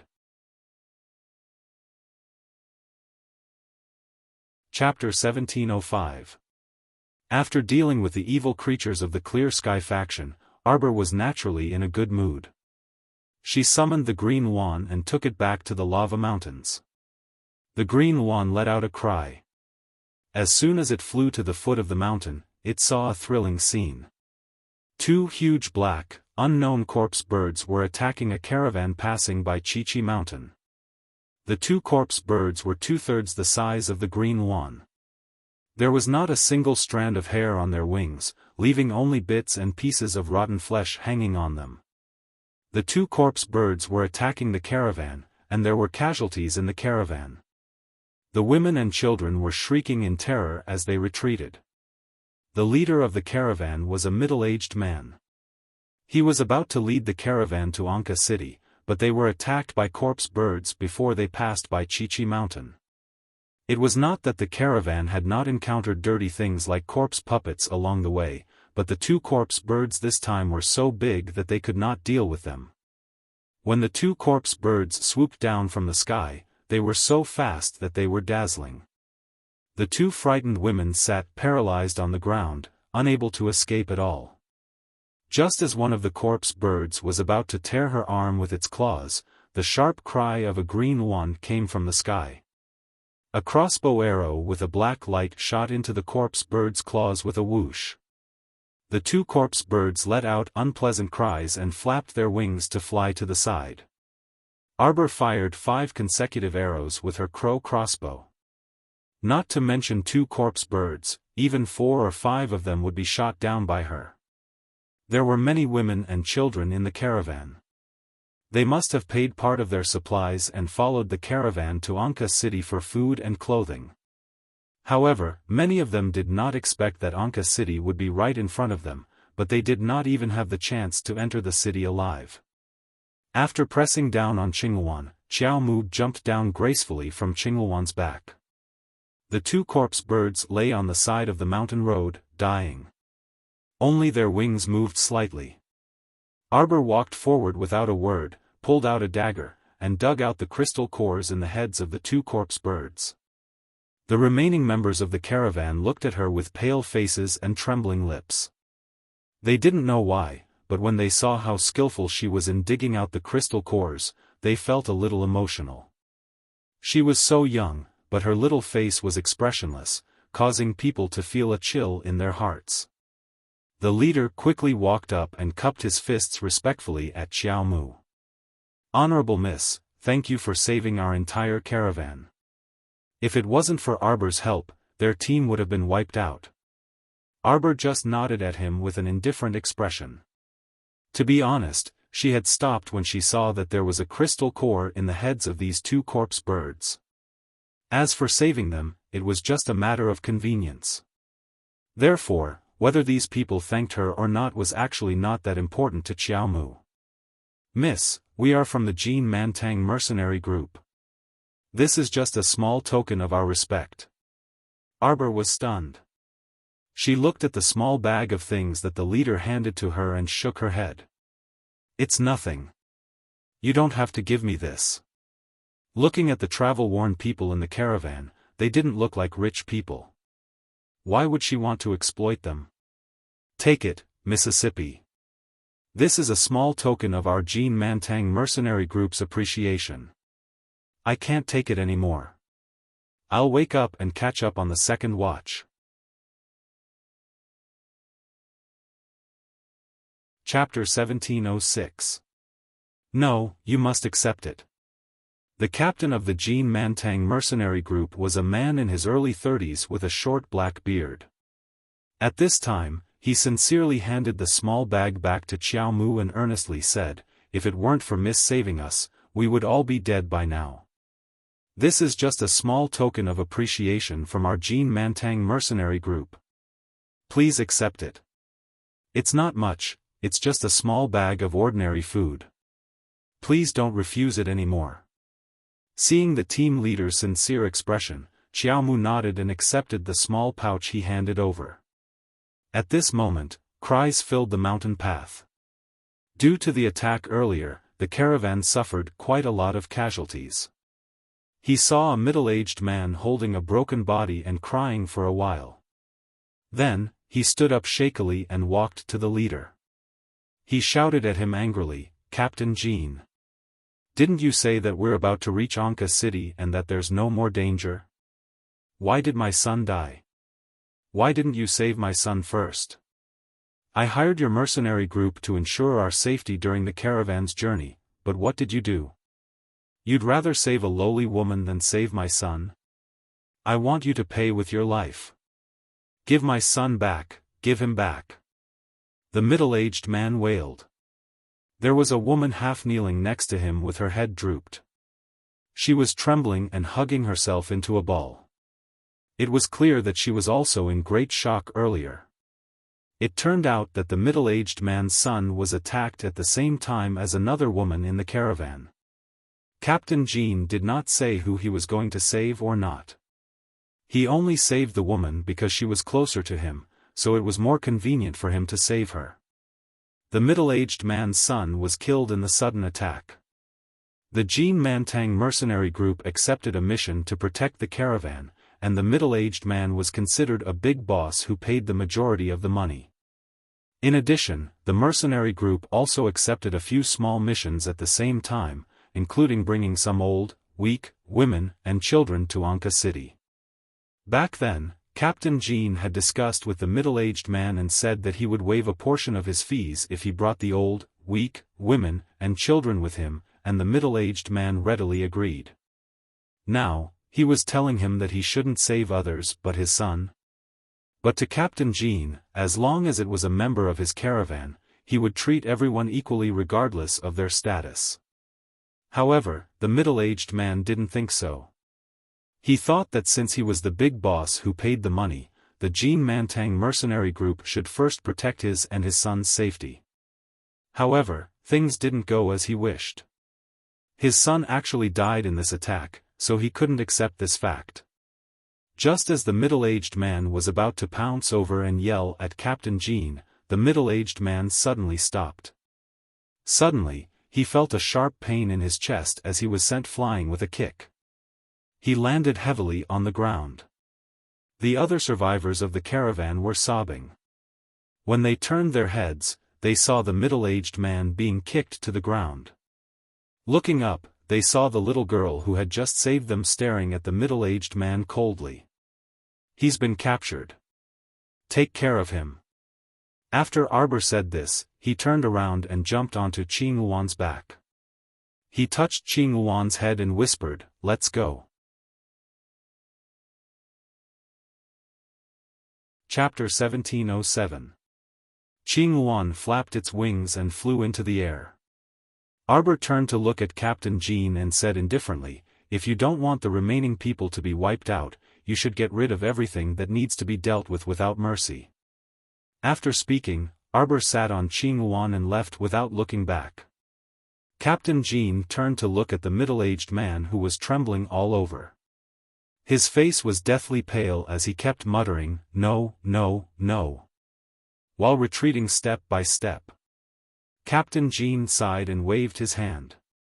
Two of his teammates darted out from behind him and twisted the middle-aged man's arm. Actually, the attack this time had caused the Jean Mantang mercenary group to lose at least a third of their members. It was a huge blow to the Jean Mantang mercenary group. Originally, their Jean Mantang mercenary group was just a small 2-star mercenary group.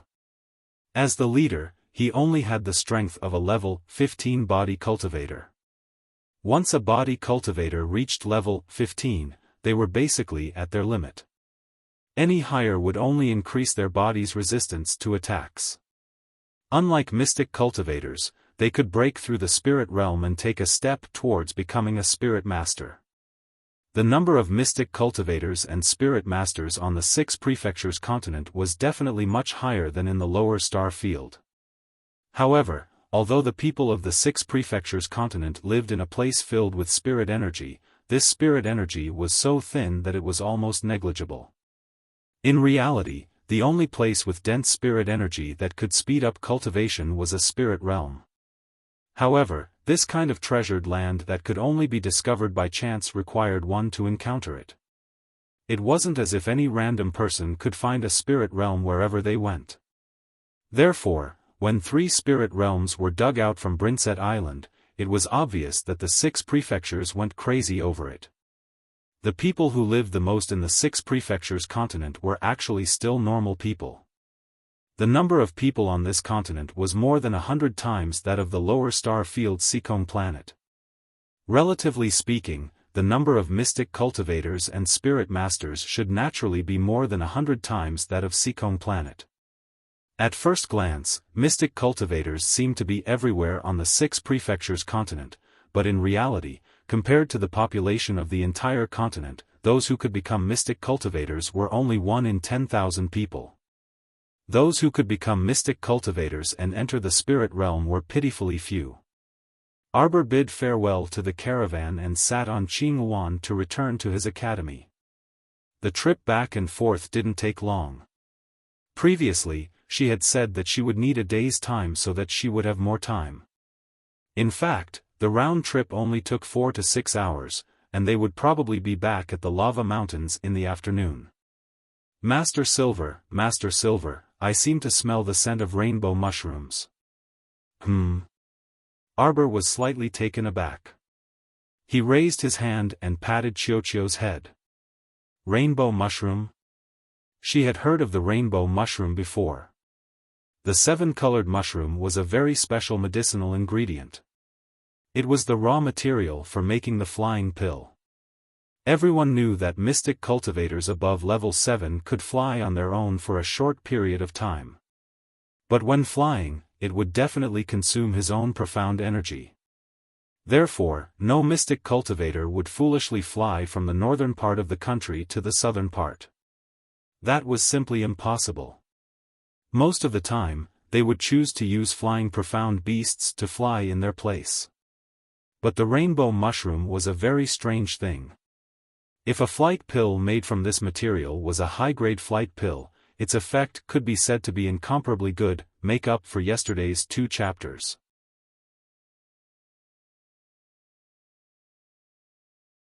Chapter 1708. People who took the high-grade flying pill could fly for at least 4 hours unimpeded, and their flying speed was comparable to an eagle's. Arbor couldn't help but stare blankly. Chiuchiu's nose was too sensitive. "Where did you smell the 7-colored mushroom?" "Master, just now, I smelled the 7-colored mushroom in the small bag that the mercenary captain handed you." "Oh?" Arbor stared blankly.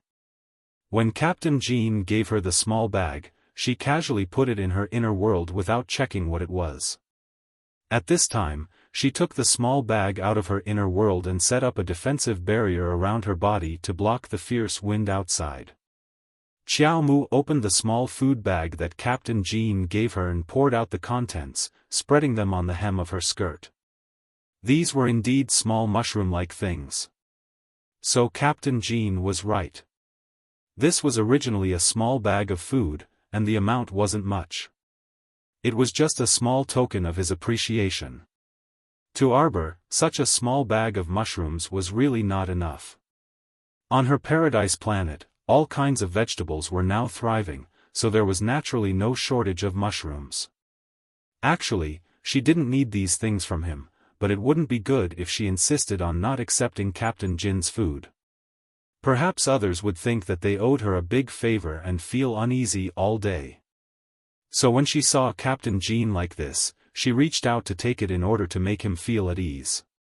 But she didn't expect that there would be a 7-colored mushroom mixed in with this pile of mushrooms. This 7-colored mushroom was actually a very strange thing. It was called a 7-colored mushroom, but in fact, it didn't emit 7 colored colors. It looked a bit like a shiitake mushroom, gray and dull. It was really hard to find clues mixed in with a small bag of mushrooms. Arbor took out the small 7-colored mushroom and handed it to Chiuchiu. "Can this still prolong its life?" When the men of the mercenary corps picked mushrooms, they definitely didn't treat them as treasures. They all just twisted and turned to pick them.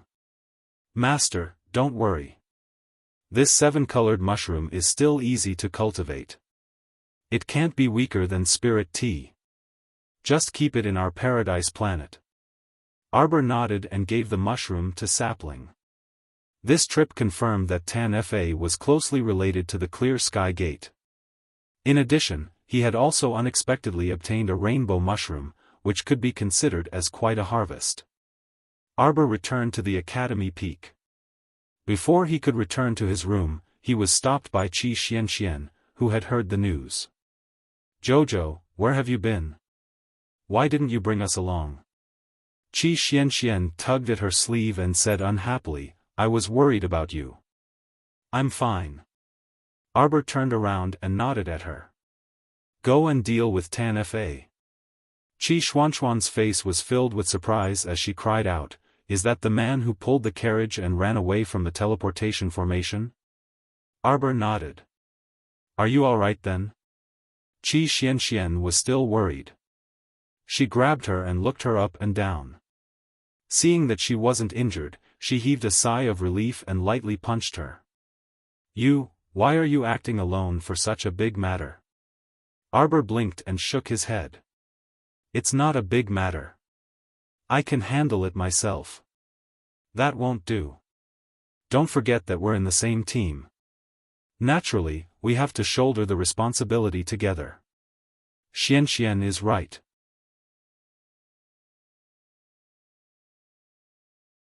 Chapter 1709. The little fatty popped out from the small earthen hut next door and told Xiao Mu sternly, "Xiao Qiao, it's hard to avoid worrying people when you suddenly ran off on Qingwan. Don't do this again next time." Yes. No matter what, you have to discuss it with us first. We're teammates in the same boat." Upon hearing this, Xiao Mu nodded seriously and said, "Okay." Only then did Qi Xianxian smile. Reaching out, she grabbed her little hand and laughed, "Here, it's a deal. You're not allowed to act alone next time." Arbor nodded obediently.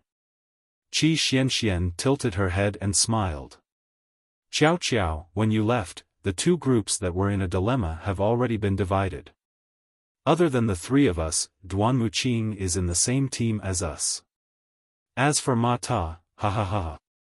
Qi Xianxian couldn't help but laugh loudly when she mentioned Ma Ta's expression. What happened? Arbor was slightly startled and turned to look at Qi Xianxian, who was laughing non-stop. Qi Xianxian's laughter infected little Fatty, who was standing at the side, and he started laughing as well. Ma Ta and big brother Duanmu competed in martial arts. They said that the winner would stay. You know the result. Qi Xianxian laughed loudly. You didn't see it then. After Ma Ta lost, he felt like the sky was falling down. He looked like he was about to cry. Xiao Mu smiled faintly, an extremely faint smile on her lips. Qi Xuanxuan's eyes widened and she suddenly screamed, Jojo. You're smiling. Qi Xianxian suddenly reached out and cupped little Fatty's face, revealing an exaggerated expression. Am I? Am I? Am I smiling? Let me see, let me see. Little Fatty hurried forward and asked anxiously. From what he remembered, this little guy who had been expressionless since the first time they met seemed to have never smiled. Xiao Mu sighed softly as she looked at their exaggerated appearances in exasperation. Little did they know that behind them, Duanmu Qing was looking at the three of them chatting and laughing under the setting sun. He was in a daze. The sun was setting. Under the illumination of the red sun, the entire lava mountain range was enveloped in a sea of red. They couldn't tell if it was the heat emitting from the lava mountain range or the illumination from the setting sun. Duanmu Qing only felt that the smile of the girl in front of him was as if the fog had dissipated. It was also as if the spring breeze had brushed past the willows and melted the snow. Her appearance was extremely refined. In a trance, he seemed to see a faint shadow slowly walking over from the other side of the road. The shadow smiled at him and called faintly, Brother Qing. Life at Arbor's top academy began. Every day was spent in a state of chaos. The instructors of the 5 departments took turns. Don't think that he only had to face one type of spirit faculty instructor. In fact, even if it was a wood spirit faculty instructor, all the students had to be present when he was teaching Duanmu Qing. Just like what the instructor said, even if you can't control this type of spiritual power, you have to understand it, or even conquer it. You have to grasp its weakness so that in the future, you can quickly find the opponent's weakness and defeat it in one blow. Early in the morning, on the spacious arena of the Lava Mountain Range's Academy peak, Xiao Mu was wearing a light wood-colored short-sleeved shirt, and she had braided her long hair behind her head. He stretched out his hand and a long transparent water spirit whip appeared.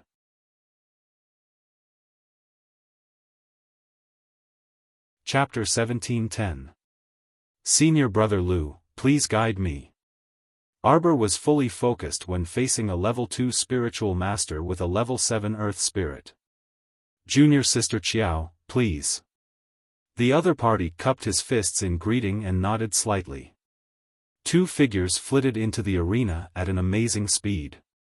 Once they attacked, spirit energy surged and the wind howled. Ma Ta, who was squatting on the side watching the 2 fight, hugged his head and cried out pitifully, "It's over, it's over, it's over, we're going to lose again. We're going to lose again. We're going to lose our points again."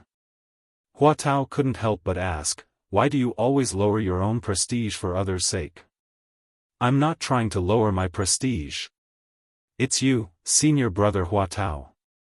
When you fought with Junior Sister Qiao on the first day, didn't you get thrown out of the circle with one hand and couldn't even withstand a single move? Senior Brother Lu's cultivation is about the same as yours. Do you think he can win?" "Shut up." Hua Tao glared fiercely at Ma Ta. "Hey, no one will think you're a mute if you don't open your mouth. Besides, I merely underestimated my opponent that day. Can you not keep bringing that up? That day, he didn't even manage to withstand a single move from the little girl before being thrown out of the circle. This was practically a lifetime of black material. Senior Brother, I don't want to talk about it either. But look, Senior Brother Lu only has the strength to defend himself. Sigh, junior sister Qiao is very savage. Shoo shoo shoo. Hua Tao kicked him. Shut up. Even if we lose this round, there are still 3 more rounds. Even if we take a step back and say that Duanmu Qing wins, the other 2 brats absolutely aren't our match. No matter how you think about it, it's still a draw. What's the rush? A draw is even worse. Ma Ta hugged his head and wailed. With his familiarity with the mentors' personalities, they absolutely wouldn't let them fight so easily. In the arena, the little girl's water spirit whip moved and lashed out one move after another at Senior Brother Lu. Senior Brother Lu and the mentors were all astonished. The little girl was merely a level 15 mystic cultivator who had yet to break through to the spiritual realm. It was already very shocking that she could barely use the power of the water spirit. But now, her spirit energy was actually endless. He clearly did not have a spiritual pulse, so how could his spiritual energy be stronger than his? Senior Martial Brother Lu somersaulted into the air and landed on a nearby rock. He cupped his fists and smiled. Junior Martial Sister Qiao, Senior Martial Brother has lost. Everyone focused their eyes and saw a faint shadow of a whip on Senior Brother Lu's chest. It was caused by the water spirit whip. Mata sighed. What should we do? Looks like it's really going to be a draw. He had a very bad premonition. After a draw, they would definitely suffer.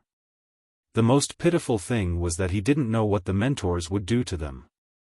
Jojo is the best. Qi Xianxian smiled and jumped up. She ran forward and held onto Arbor's arm. She smiled and said, Jojo, I knew you would win. Next match, Group 2 Ko Hongwen vs Group 1 Jiang Shaoxin. The little fatty immediately took out the double-headed hammer from his conscious and jumped onto the arena. He hollered, Senior Brother Jiang, come. Jiang Shaoxin narrowed his eyes, and a black spear appeared in his hand. Spiritual energy floated around the spear, indicating that it was a spirit weapon. Junior Martial Brother Ko, be careful. The little fatty shouted. His left foot stomped hard on the ground. His entire body was like a small cannon as he pounced towards Senior Brother Jiang Shaoxin in front of him.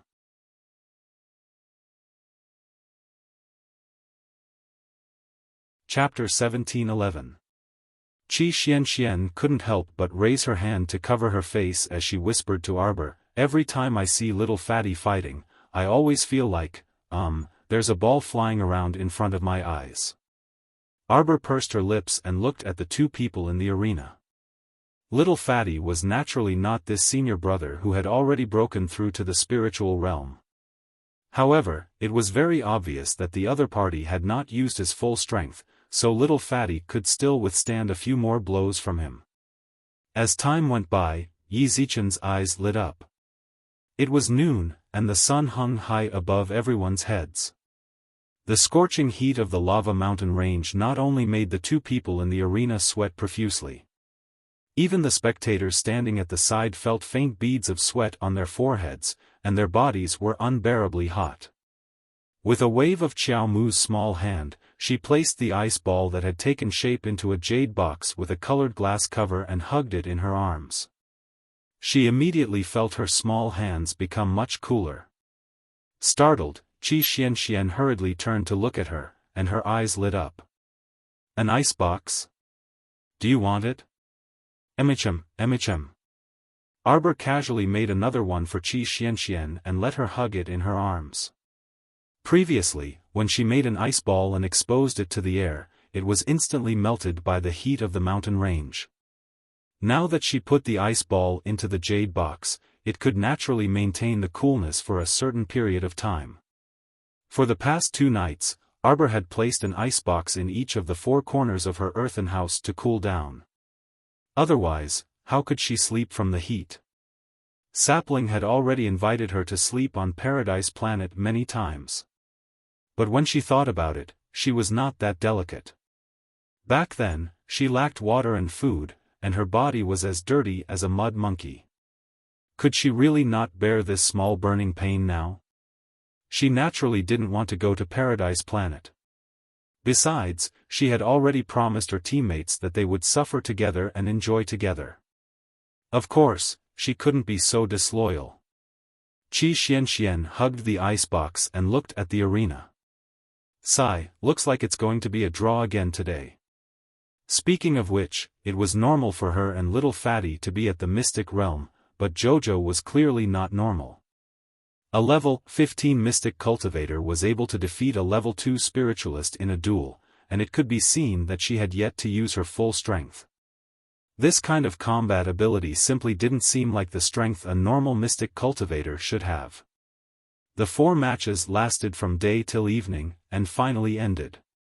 Arbor didn't feel anything, but the little Fatty was so hungry that his stomach was rumbling. His chest was sticking to his back, and the sound of his stomach rumbling was heard by everyone present. The short mentor stepped forward with a wretched smile and said to the Arbor crowd, "Kids, you must be hungry." The little Fatty shuddered for no reason. "I'm sorry to inform you that after 3 days of competition, the results of Group 1 and Group 2 are 0. Is that fucking expression of regret?" This was an expression that deserved a beating. Qi Xianxian cursed in her heart. Of course, Qi Xianxian wasn't the only one who was scolding. In fact, everyone was hungry and tired. Their bodies were so tired that they wanted to go back to their rooms to rest. Who would want to stay here and continue listening to the little tutor's nonsense?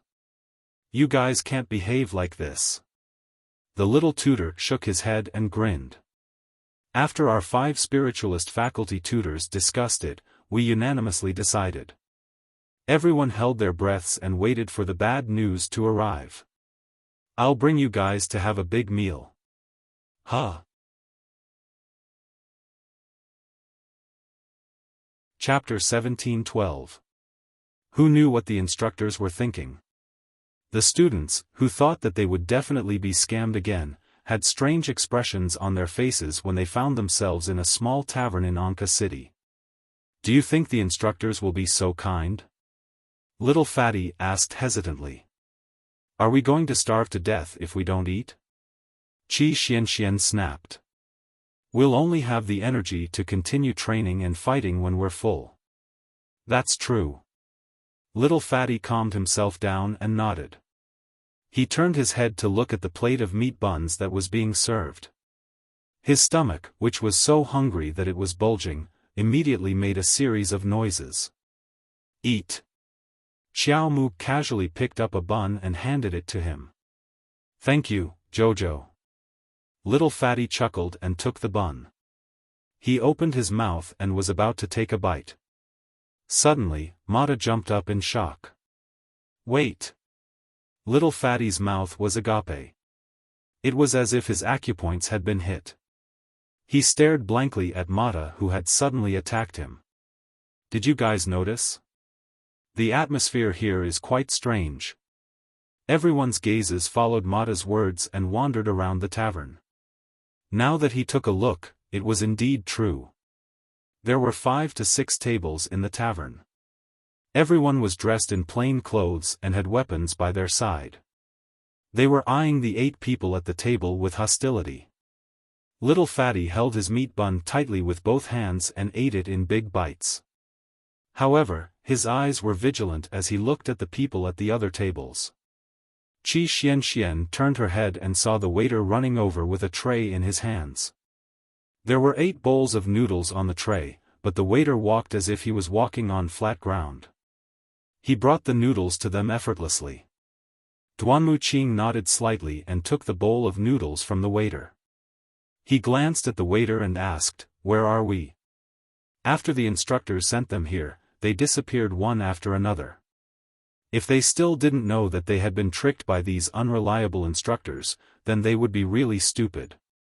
The waiter stopped in his tracks and grinned at Duanmu Qing. "Don't you know, my friends? Aren't you here to sign up for the underground arena tournament?" "What?" The 8 of them were all stunned, their eyes filled with confusion. "What are you pretending for?" why would an ordinary person come to such a remote tavern to eat noodles? He's obviously here for the bounty. That's right. Since you're here, stop pretending. The people at the tables next to them began to verbally attack them. Many pairs of eyes were looking at them with unfriendly gazes. Underground arena tournament? What was that? Duanmu Qing glanced at the waiter and asked, "We have indeed never heard of the underground battle arena tournament." What a joke. They were just here to eat a bowl of noodles, fill their stomachs, and leave. Of course, if the instructors wanted to screw them over, that would be a different story. Who is young Master Duanmu? A little beggar ran in with a smile, holding a letter in his hand. Duanmu Qing was stunned and nodded at him. I am.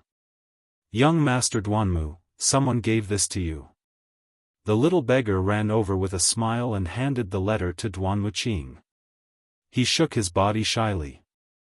The person who delivered the letter said that as long as I hand the letter to young Master Duanmu, young Master will reward me.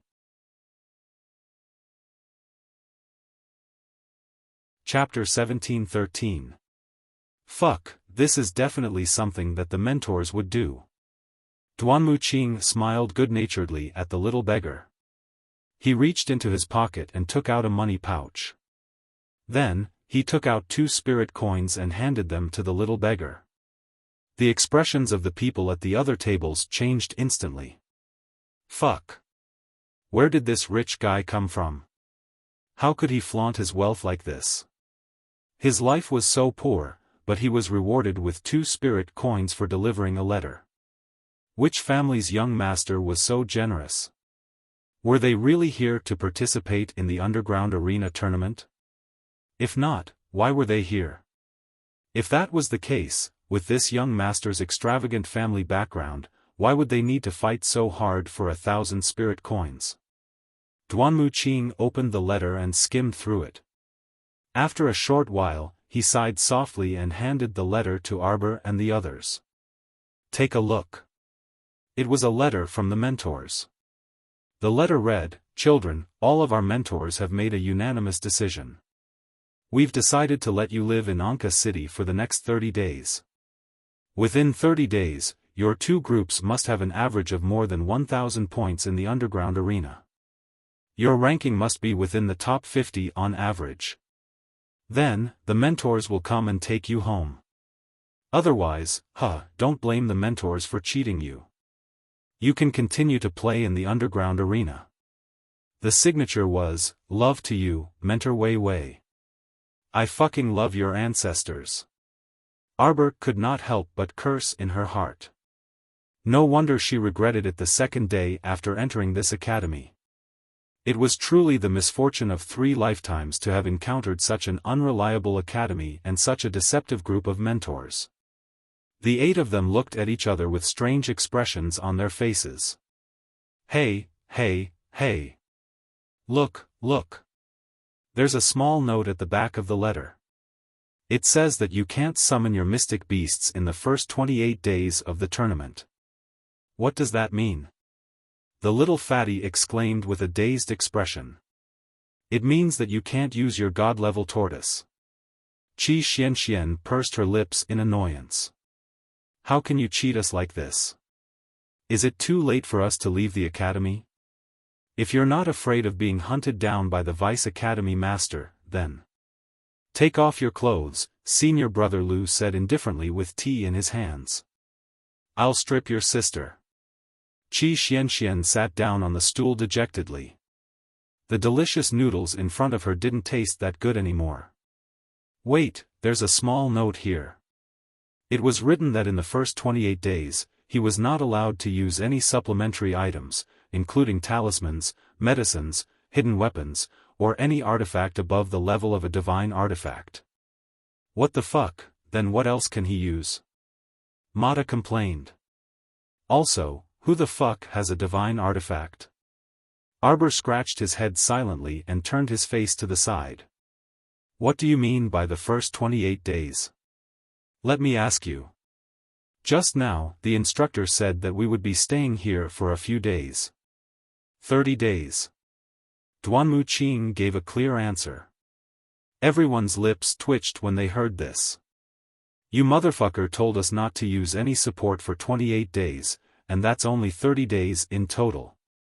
For 28 days, he had to resist. In the remaining 2 days, even if he fought 30 matches, it would be impossible for him to catch up. Then what else can we use? Use the big head. Use your big head to fight others. Use your brains and see how you can use your true strength to win. Everyone looked up at the sky, speechless.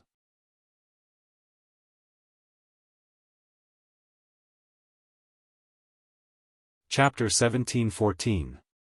Oh. It's written here that you can use spirit weapons. You can even fight as a team. Jojo, what should we do? Our divine beasts can't be used. Qi Xianxian turned to Arbor with a bitter expression. Arbor was the one who was truly bitter. He had a feeling that this line of small words was definitely directed at him. She couldn't use divine beasts, talismans, poisons, hidden weapons, and even divine weapons. If it wasn't directed at her, why would she not be able to use this and that? She was so angry. Just like what little Fatty said, what else could she use? Could it be that she could only use her big head to fight with others? Second brother, how can we enter the underground battle arena? The second brother turned around and grinned at them. As long as you pay enough spirit coins and get a VIP card for the underground battle arena, you can enter. How much? Qi Xianxian and Little Fatty asked in unison. 100 spirit coins per person. What? Qi Xianxian, Little Fatty, Mata, Hua Tao, and the others all had terrified expressions on their faces. They glared at little second brother as if they wanted to swallow him whole. This kid was asking for too much, wasn't he? Could it be that Duanmu Qing's display of wealth had caused this fellow to have evil thoughts? Their suspicions were not wrong at all. The second brother who delivered the noodles really had the idea of getting rich because of Duanmu Qing's display of wealth. Anyway, young Master Duanmu was rich and didn't care about the entrance fee. Arbor glanced at the second brother coldly. Are you tired of living? Everyone was speechless. That's right. Are you tired of living? Huh? You dare to cheat me? Qi Xianxian kicked one of the long stools, and it instantly turned into sawdust. The waiter was shocked, but on the surface, he still smiled faintly at Qi Xianxian. Ladies and gentlemen, this little one is not speaking nonsense. The VIP card for the underground battle arena does indeed cost 100 spirit coins per person. If you can't pay the fee, of course you can't go in. Arbor sneered and glanced at him. His figure moved and he floated in front of the waiter. She stretched out her hand and her cold fingers immediately grabbed the waiter's neck. With a light pinch, there was a slight cracking sound, as if the waiter's neck would break in her hands in a matter of minutes. The waiter's expression changed in shock. His mouth opened and his face flushed red, but he still couldn't help but stubbornly say, Auntie, you have to think carefully. This is the largest Qianluo underground arena in Anka City. Offending the master of our 1,000 Luo arena is of no benefit to a little girl like you. Oh? Arbor glanced at him indifferently. You're just a waiter. How can you have so much power? Would the owner of your underground fighting arena be so angry for you? Little second brother's face turned red when he heard that. Of course, he knew that he didn't have that much power. However, it was more important to scare the young lady in front of him and get her to release him. However, how could Xiao Mu be intimidated by him? How much is the entrance fee? 10 spirit coins. How much? Xiao Mu shouted coldly and increased the force in her hand, scaring the waiter to death. Don't want money, don't want money. Arbor pushed him back forcefully and stretched out her hand. Give it to me. Today ended.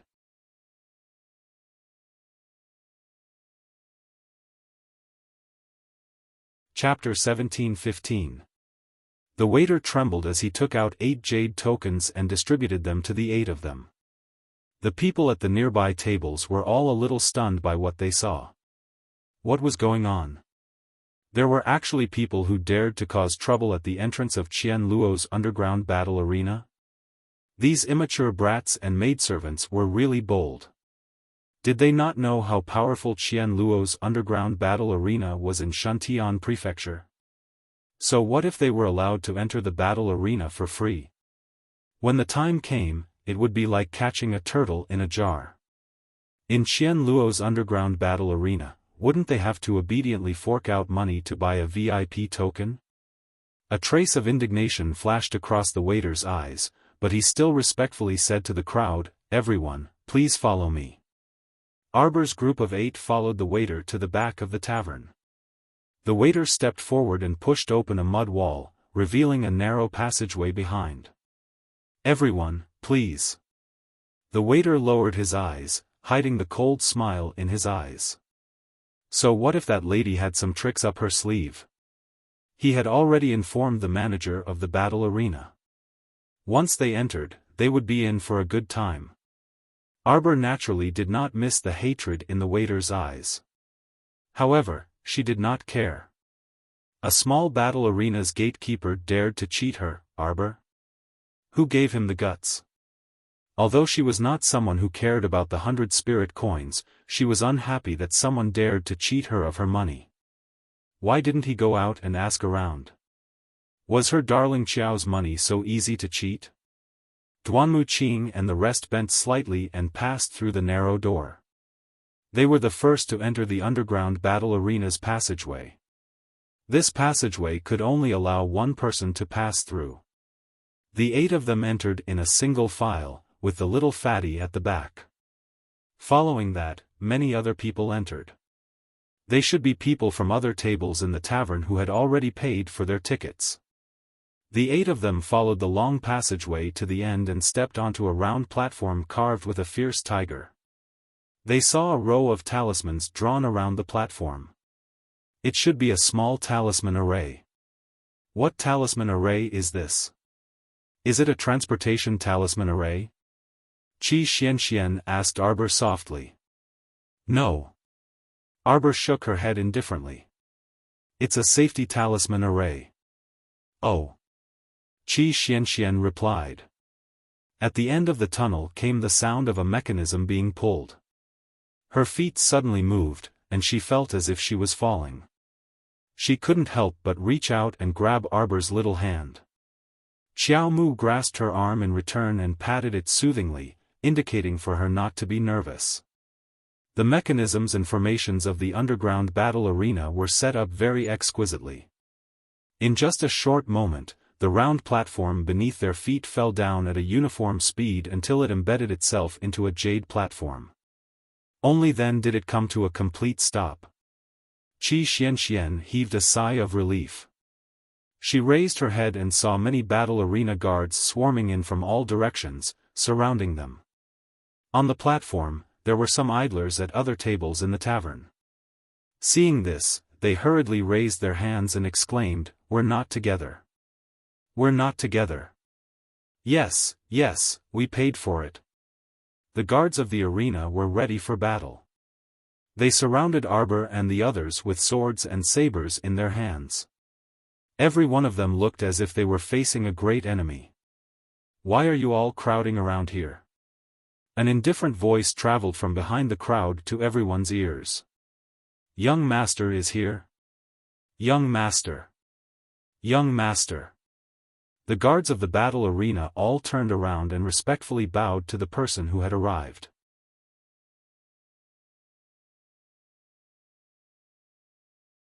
Chapter 17:16. The crowd parted to the sides like a tide. A person wearing a dark purple robe with golden sleeves walked over like a flower parting a willow. He was like jade, his hair was long, and his eyes were seductive. His elegant features originally contained a distant and cold smile, but when he met Xiao Mu's eyes, he was slightly startled. The icy expression on his face instantly disappeared, and he revealed a smile that was as scorching as the sun. "Jojo." That person swept his sleeves and walked quickly to Arbor's side. He looked at her with a smile and said, "What a surprise to meet you here. Tell me, isn't this called fate brings us together 1,000 miles apart?" Arbor looked at the man in front of her expressionlessly. She took a step back without leaving a trace, widening the distance between them. "Who are you?" "Jojo, I'm sad to hear you say that." The man looked at her pitifully, with a tearful expression. He reached out and tore open his lapel. "Look, the mark you left on me hasn't been erased. How could you forget about me? I'm so sad, Jojo, you trampled on my sincerity, it really hurts." Arbor's cold gaze fell on the shallow sword mark below his collarbone. That was the wound she had caused with her own hands. "You're Ding Ting Ding. This should be Ding Ting Ding's true appearance." She already couldn't remember how many times he had changed his appearance. One moment he was the snake beauty, the next he pretended to be the kid with the iron pot, and the next he pretended to be her mother to deceive her and hurt her mother. Would such a person really have sincerity? What kind of bullshit sincerity could such a playboy who didn't know fatigue have? So, don't joke around. Arbor looked at him coldly. There was no fluctuation in her gaze, as if she was looking at a cold corpse. There was no warmth in her eyes. "Jojo, why are you looking at me like that?" The man covered his heart with one hand and pretended to be sad. "It's so uncomfortable.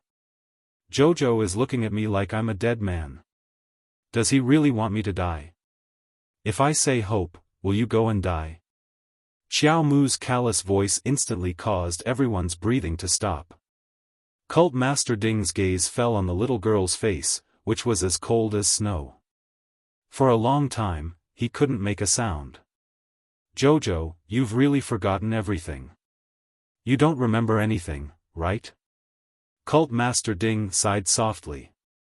Her pair of beautiful eyes that were brimming with vigor gradually lost their light and shadow, leaving behind only darkness. Arbor couldn't help but stare at him with a frown.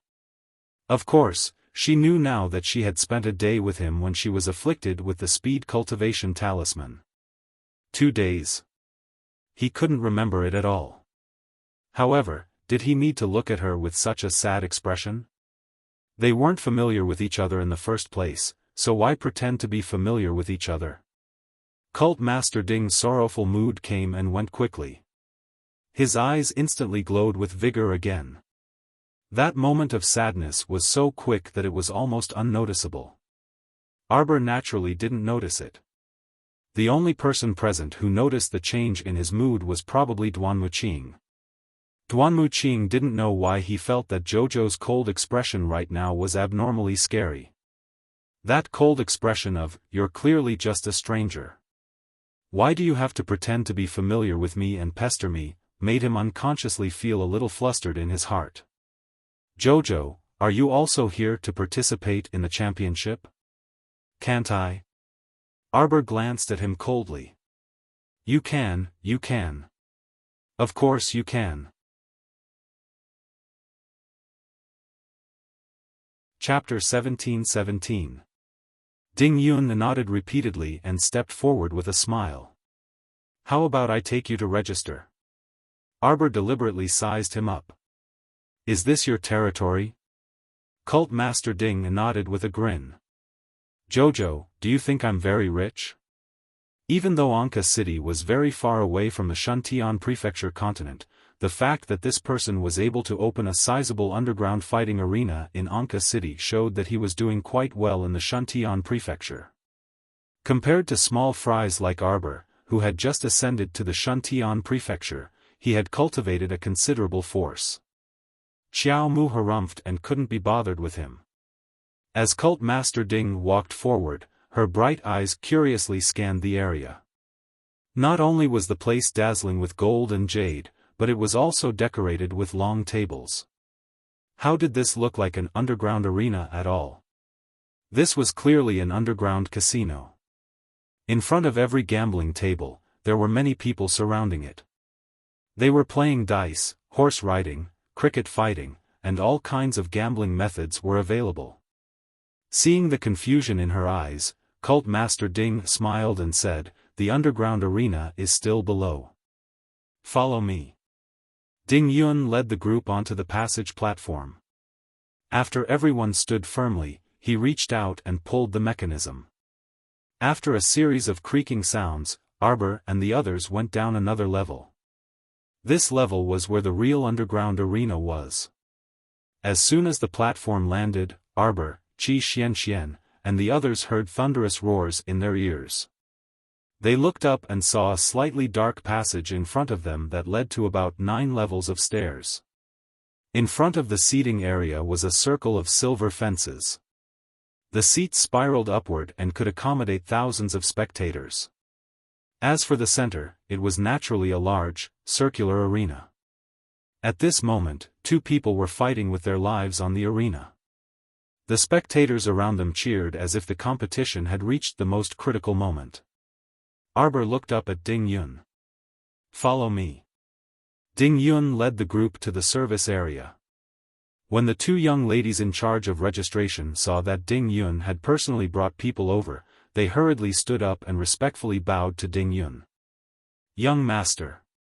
Ding Yun nodded indifferently. Before he said anything, Arbor walked up to them and said, "Registration." The 2 girls were slightly stunned. They looked up at young Master Ding subconsciously and murmured, "Are you here to participate in the underground arena tournament?" Arbor nodded. The underground arena tournament lasts for a month. Once you participate, you'll have to fight every day. The tournament is arranged for you by our arena through public drawing.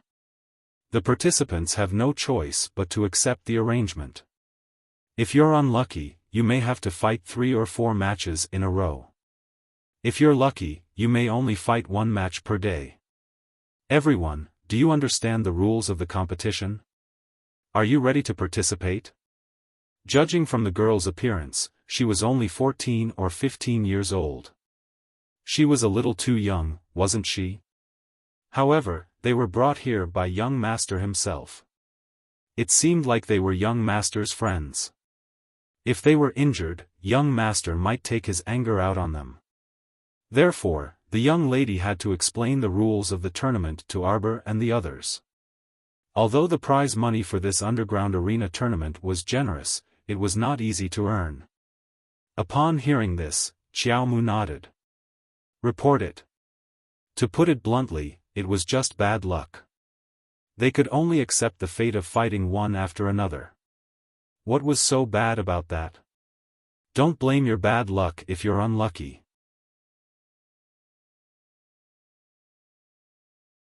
Chapter 17-18. The 2 young ladies at the registration counter saw that they were all indifferent, so they nodded and said, "The competition will be based on points. 1 point will be awarded for every win, 1 point will be deducted for every loss, and no points will be awarded for draws. Do you understand?" One of the ladies at the registration counter looked at Arbor and the others. "What?" Mata, who was in the team, almost jumped up. "Only 1 point? Then why did the instructors ask for so much and ask for an average of 1,000 points?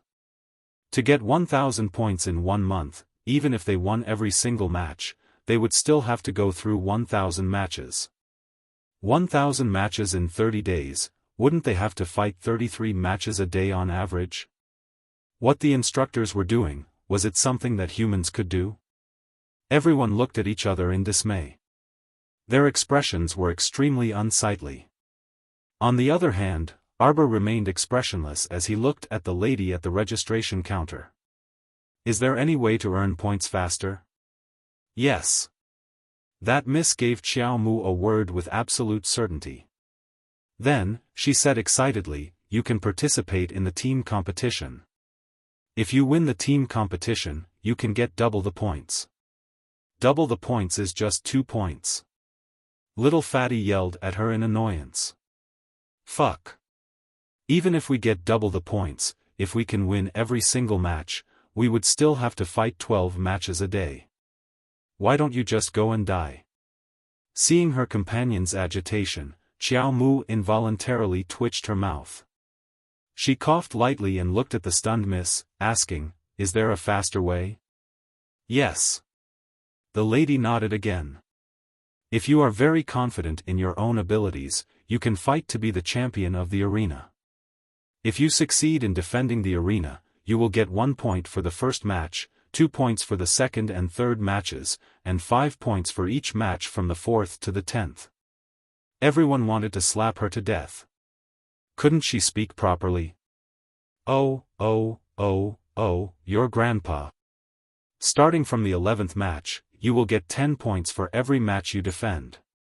If you succeed in defending the arena, you'll get an additional 20 points. As long as you're willing to fight, and defend the arena, it's possible for you to get more than 100 points a day. Arbor pondered for a moment, then looked up at the woman and asked, "Is it okay if the 8 of us sign up for the team competition?" The girl at the registration point shook her head vigorously.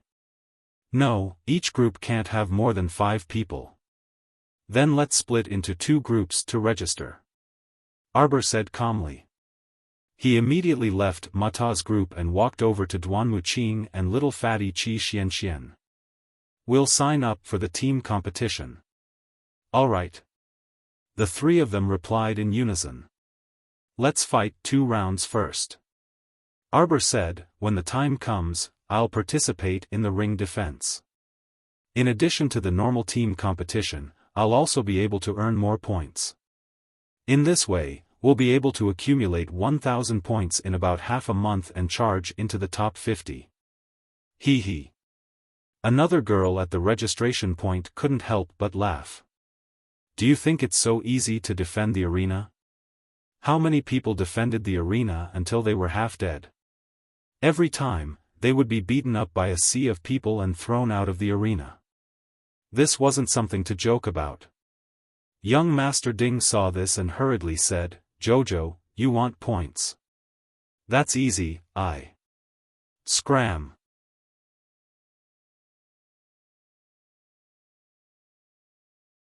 Chapter 17-19. Young Sir Ding was instantly aggrieved, and he gazed pitifully at Xiao Mu.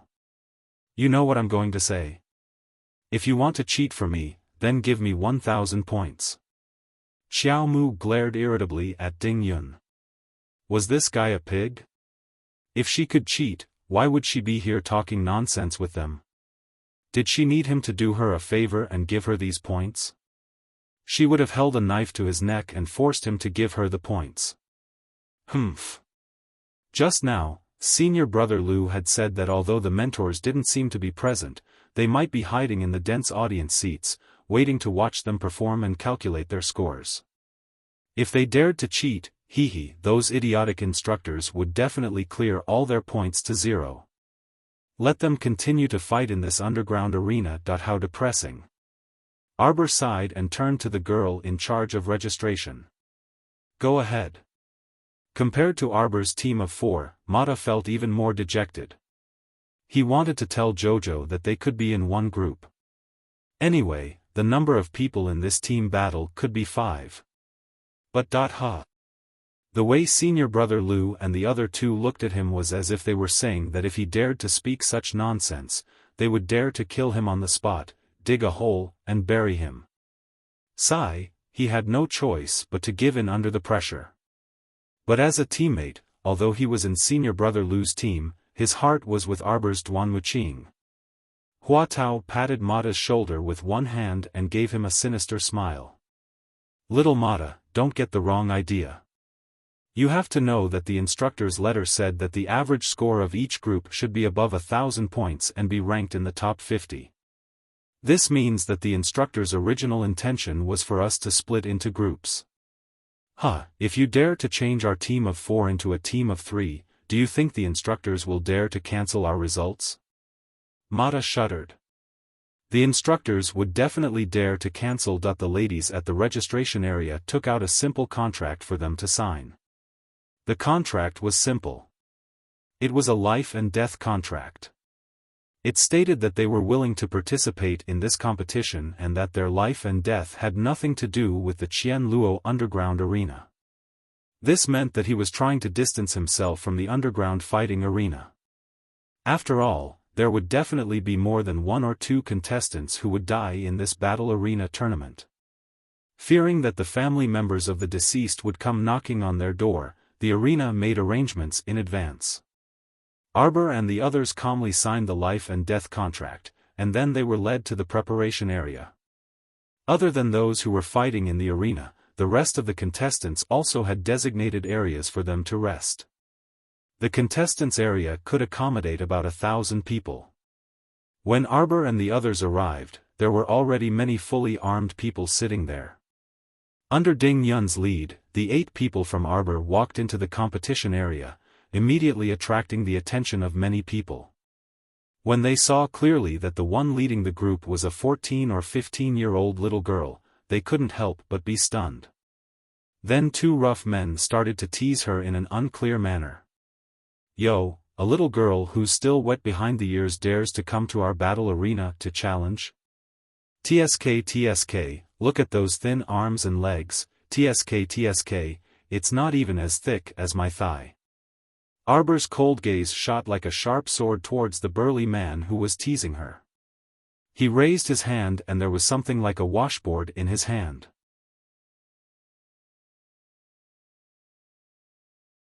Chapter 17:20. Ding Yun saw everything clearly from the side, and the corners of his eyes twitched. This really was a washboard. Jojo carried a washboard with her everywhere, so she must have made Prince Mo kneel as punishment at any time. Thinking of this, a smile appeared on young Master Ding's face. Serves him right, that stinky man should kneel to death. He actually abducted Jojo when she was unprepared, how shameful.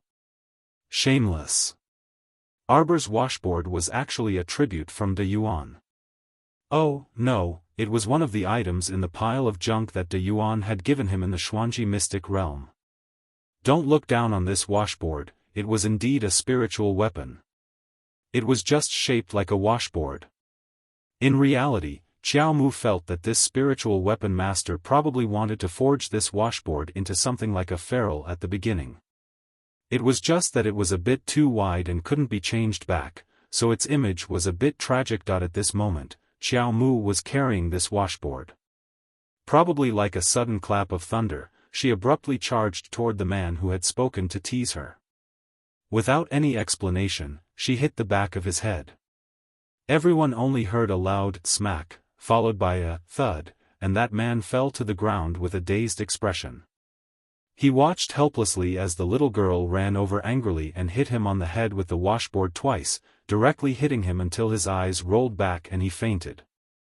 His last reaction was probably, where did this savage come from? He was just joking around a little. You're the one with skinny arms and legs. After Arbor beat him down, he glared at the other 2 men. What? You're not convinced? Cough. The 2 men almost choked on their own saliva, and hurriedly waved their hands in denial. Then, they slipped away like a wisp of smoke. When the other contestants saw this scene, although they felt that the little girl's move was a little funny, everyone was still secretly shocked. After all, this little girl used something like a washboard to knock out a 15-level body cultivator. This nimble technique really made people a little stunned.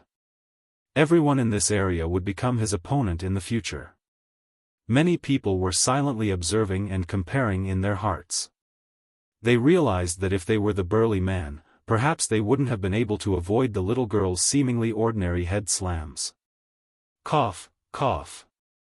Qi Xian coughed dryly in all seriousness and walked up to lead Xiao Mu, who was hugging the washboard, back to an empty seat on the side. In the middle of the arena, a pair of middle-aged men were currently engaged in a bloody battle.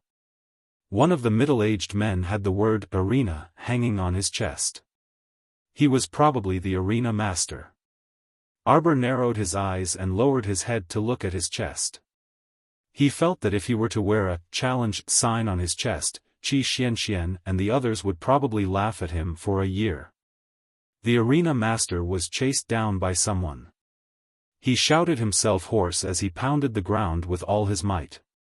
However, he still could not endure the exhaustion of his body and fell heavily to the ground. A woman beside him sighed sweetly. Sigh, what a pity. He had already defended until the 10th round and could have asked for a rest. It's a pity that no one can defend the 10th round. Arbor turned to look at that woman and raised his hand to tug at Qi Xuanxuan's sleeve. Chapter 1721. Qi Xianxian hurriedly asked, Miss, how long can you rest after winning 10 rounds? About an hour. That young lady replied and nodded at Xiao Mu and the others with an amiable attitude. Qi Xianxian didn't know if the other contestants were intimidated by Jojo's washboard, so no one dared to come up and cause trouble for them. But this was good too, they could watch other people's matches in peace. Xiao Mu turned to look at young Sir Ding, who was standing beside her, and questioned with creased brows, Are you very idle? Why don't you go do your own things? Why did he keep following her? She wouldn't give him candy if he followed her. Young Master Ding smiled and said, The matter of the Colosseum tournament is almost done. From now on, I will be very leisurely every day. Why don't I accompany Xiao Xiao to watch the tournament? Arbor snorted and turned her head away without saying a word. Hearing that, young Master Ding couldn't help but sigh. Jojo, I'm actually not as annoying as you think. Arbor pursed her lips and ignored him. She looked up at the center of the arena at the back, where there was a large crystal stone screen. There was a table next to the crystal screen, and several staff members of the underground arena were busy drawing lots to register the names of the participants and calculating the scores. After drawing lots, 2 employees of the arena would announce the names on the crystal stone screen at the back. The scores would be recorded under each person's name after the match.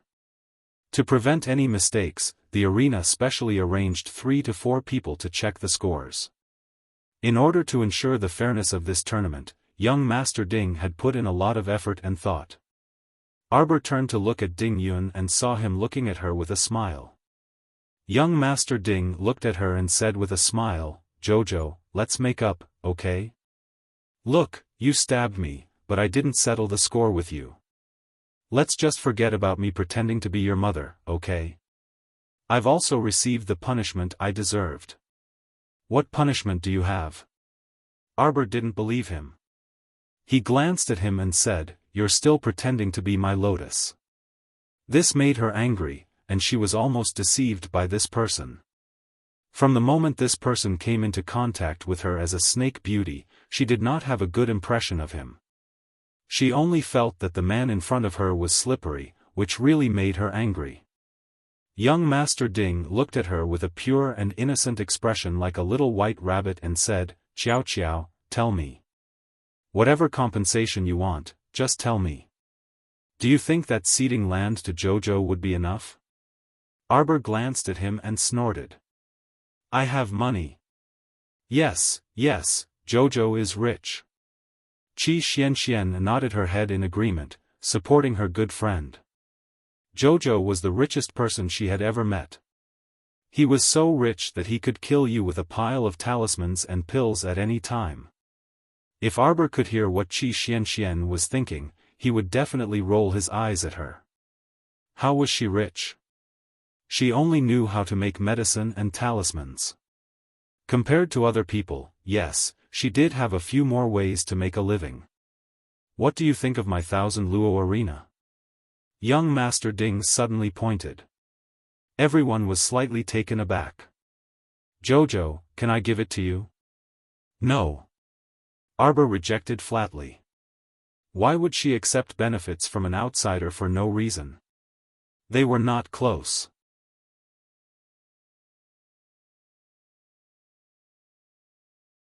Chapter 1722.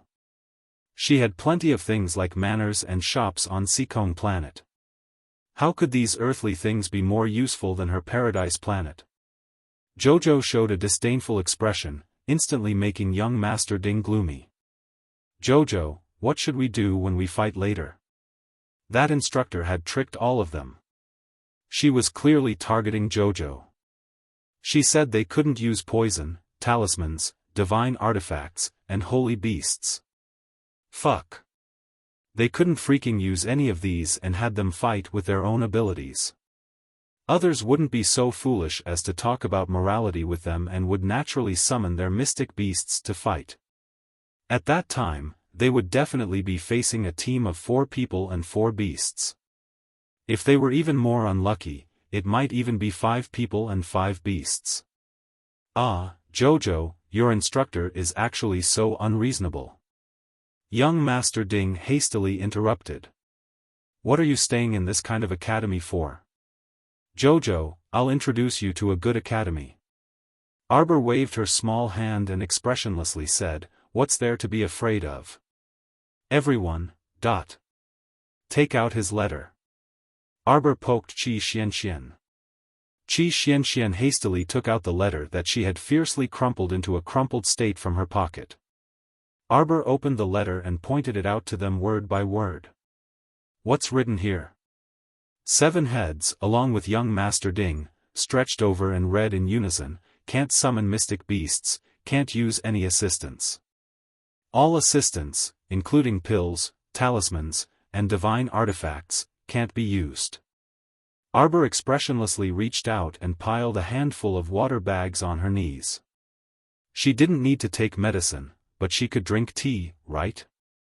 These cheating instructors would never have thought that Arbor had a type of spiritual tea that could replenish the spiritual and mystic energy lost in the body at any time.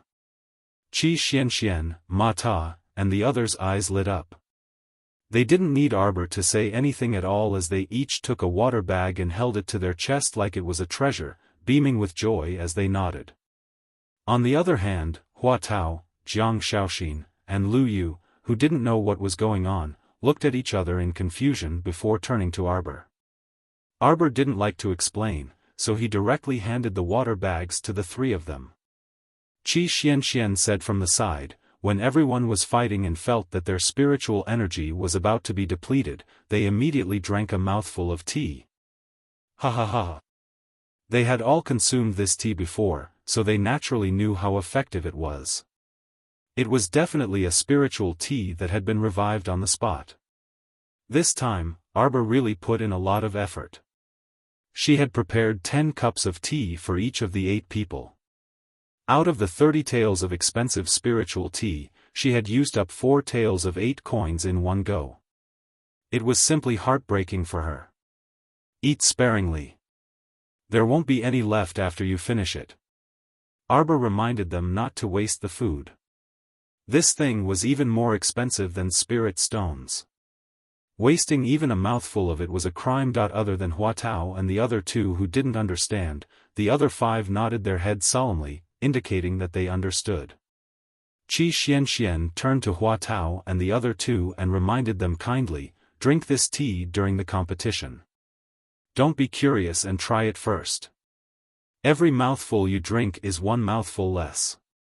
You will definitely regret it later. After hearing Qi Xuanxuan's words, the 3 of them became even more curious about the tea in the water bags. Ding Yun was also curious. He blinked his black eyes at Arbor and asked, Jojo, what tea is that? Arbor snorted and proudly turned his head away. In less than 3 seconds, he turned back to look at him.